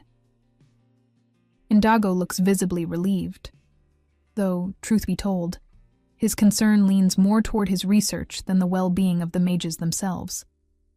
Even while carrying an unconscious mage, his mind is already racing ahead to what comes next. A classic mage type. Not wasting time, Lithra steps forward and channels her power into the massive magic stone they had recovered earlier. Her goal is clear. She wants Indigo to figure out a way to deal with the ruptures without relying on her every single time. She tells him this directly, without sugarcoating it. She can't keep showing up whenever disaster strikes. And quite frankly, it must have been humiliating for him not to handle things on his own. Lithra smiles and adds that this is his chance to prove what he's truly capable of. Indago freezes for a second, clearly moved. His face reddens, heart racing, and before anyone can stop him, he blurts out a question, asking if there might be space in her heart for a second place. Very bold. And somehow, Pellis doesn't even flinch. He plays along, casually steering it into a reverse harem route. He says that Kartha already occupies that spot, but if Indago insists, third place might still be open. Of course, Lithra cuts them off immediately. With a firm tone, she reminds them both that she's already made herself clear. There's only one person in her heart. That spot is fully occupied by Pellis. Back in their territory, Pellis suddenly lights up with excitement as he starts talking about Noatha Carnival's Day, a lively festival meant to honor the benevolent god who shaped their world. It's a whole week of celebrations, where commoners cherish time with loved ones and nobles go around blessing their estates. Lithera's birthday happens to fall during that same week, but she brushes it off like it barely matters. After living through 3 lifetimes, birthdays don't exactly hit the same anymore. What actually catches her attention are the festival activities themselves. While they're trying to keep the expenses under control, Kartha suddenly appears out of nowhere, because of course he does, announcing that all holiday items are now half price. He looks far too proud of this, like he's fully prepared to bankrupt himself just for the occasion. He hands Lithera a catalog, then immediately pulls Pellis aside for a quick, private talk. And knowing Kartha, nothing about that conversation is ever simple. As they walk down the hallway, Kartha casually drops a bomb, reminding Pellis that Lithera's birthday lands on the 3rd day of the festival. With a grin, he asks what gift Pellis is planning, and suggests they coordinate so they don't end up buying the same thing. Pellis completely freezes. This ex-gloomy man has never celebrated a birthday in his life, and worse, he didn't even realize he needed to prepare something. It hits him all at once, and suddenly, he's in full panic mode. As days pass, Lithera begins to notice something odd. Pellis has been acting suspicious. He spaces out, disappears at random times, and keeps whispering with Kartha like they're plotting something dramatic. She quickly figures out what's going on, but instead of calling him out, she plays along, pretending she hasn't noticed a thing. No need to ruin the surprise, after all. Even when night falls, Pellis can't relax. His mind keeps running in circles, desperately trying to come up with the perfect gift. The problem? Every idea feels lacking. For a man who can face monsters without blinking, choosing a birthday present might just be his toughest battle yet. The next day, Pellis goes on a full-blown mission, seeking advice from Jurgen, Nikki, and even the Knights. Surely someone must know how birthdays work, right? Wrong. Not a single one of them gives a useful answer. In fact, they all look just as clueless. That's when Pellis completely loses it. He demands to know if any of them have ever celebrated a birthday. An actual special day spent with family, good food, and meaningful gifts. His frustration explodes as he questions how they all manage to live such bleak, uneventful lives. Most people standing there are confused, while Nikki calmly reminds him of one important detail. He used to be the worst among them. Nikki recalls how during his younger years, right at the peak of his brooding phase, Pellis openly dismissed birthdays as pointless. According to him, only children cared about such trivial things. And now that exact mindset has come back to haunt him. Trying to help, the butler offers an example from Pellis's father. On his wife's birthday, the man had gone all out, piling up mountains of gold and silver, filling 10 entire rooms with dresses and jewelry, arranging a grand orchestra, serenading her, and topping it all off with 1,000,000 roses. It sounds maybe a little too impressive. Pellis immediately rejects the idea, worried that something so over the top might actually push Lithera away instead of making her happy. Desperate, he even rereads an old letter from Lithera's past life, hoping for inspiration. But it only makes things worse. He realizes he had already given her extravagant gifts before. Land, jewelry, everything his father would have done, minus the singing. Frustration reaches its peak. So what does he do next? He teleports straight to the Teika estate and goes to Topaz for help, since even Lithera's parents refused, telling him he'd earn more points if he figured out the gift on his own. And yes, he really used teleportation magic for birthday advice. Even the Marquise can't hide his disbelief after overhearing the reason for the Grand Duke's visit. Looking at him, Pellis suddenly decides this man must be some kind of life guru. After all, he's an experienced noble, married, and has a daughter. Without hesitation, Pellis drops to his knees and asks for guidance. When he suggests the usual, gems and flowers, Pellis is not impressed. It feels too predictable and hollow. Just as things start going nowhere again, Manila steps in. She greets him and offers something far more thoughtful. Instead of choosing something expensive or ordinary, she suggests picking a gift tied to a shared memory, something meaningful between him and Lithera. It doesn't have to be grand. Even a small moment can carry deep emotional weight if it represents their bond. That's when it finally clicks. For the first time, Pellis looks like he truly understands.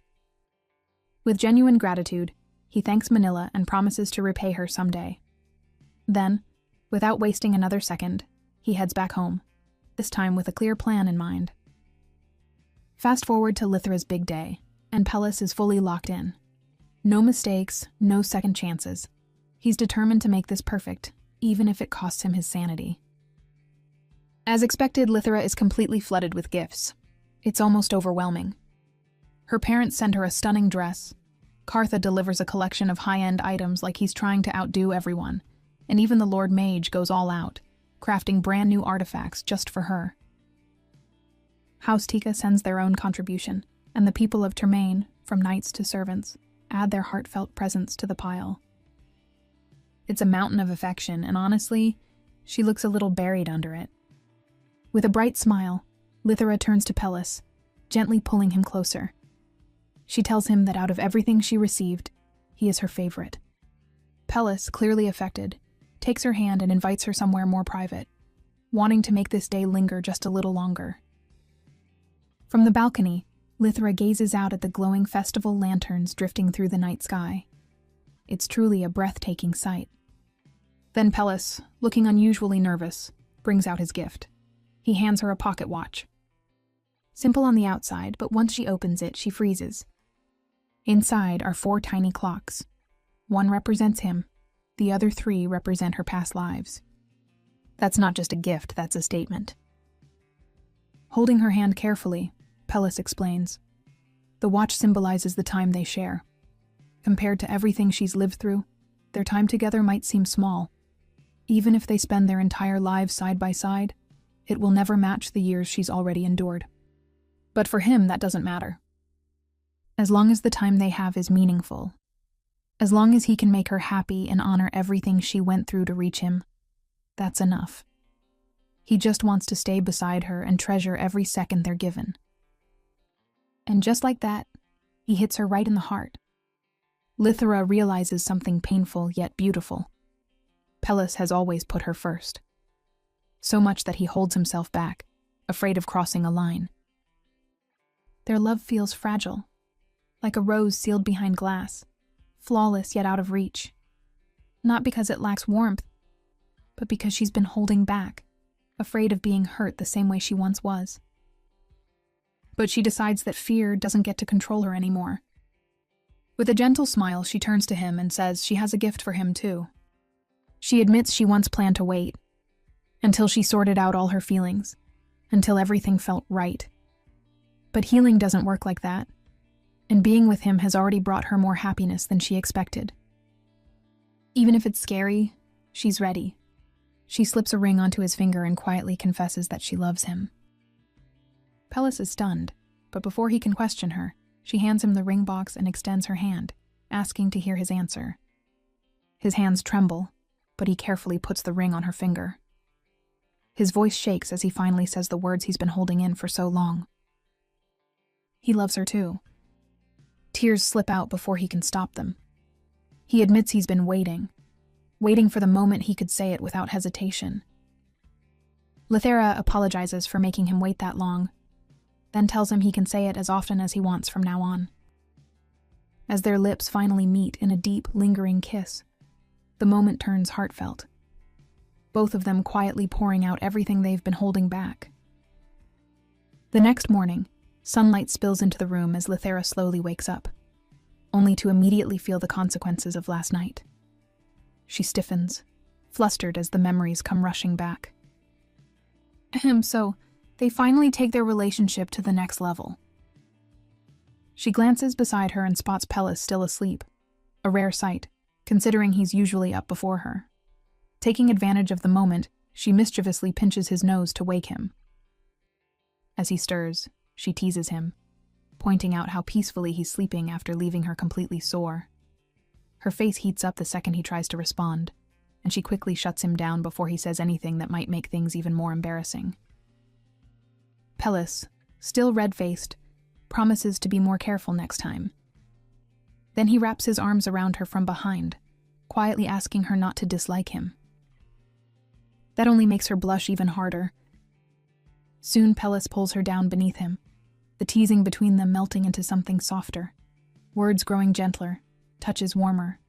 Sweet whispers slip between lingering kisses, and the distance that once kept them apart quietly disappears. What remains is something deeper, something real, and this time, neither of them holds back. Later over breakfast, Pellis can't help but stare at the ring on his finger. Something doesn't add up. He quietly asks how it fits so perfectly. Lithera beams with pride and casually admits she measured it herself. She even expected him to notice, but clearly he didn't. Not exactly his sharpest moment, but she finds it amusing anyway. Pellis, still not used to receiving something so personal, grows a little shy. It's unfamiliar territory for him. Seeing that, Lithera gently reassures him, telling him how much she treasures the pocket watch he gave her. Not just because it's beautiful, but because of what it means. To her, it carries every moment that led her to him, not just the time they share now. Hearing that, something in Pellis finally settles. With their gifts exchanged and their feelings finally laid bare, there's no more hesitation between them. What lies ahead isn't uncertainty anymore, but a future they're ready to build together, openly and without fear.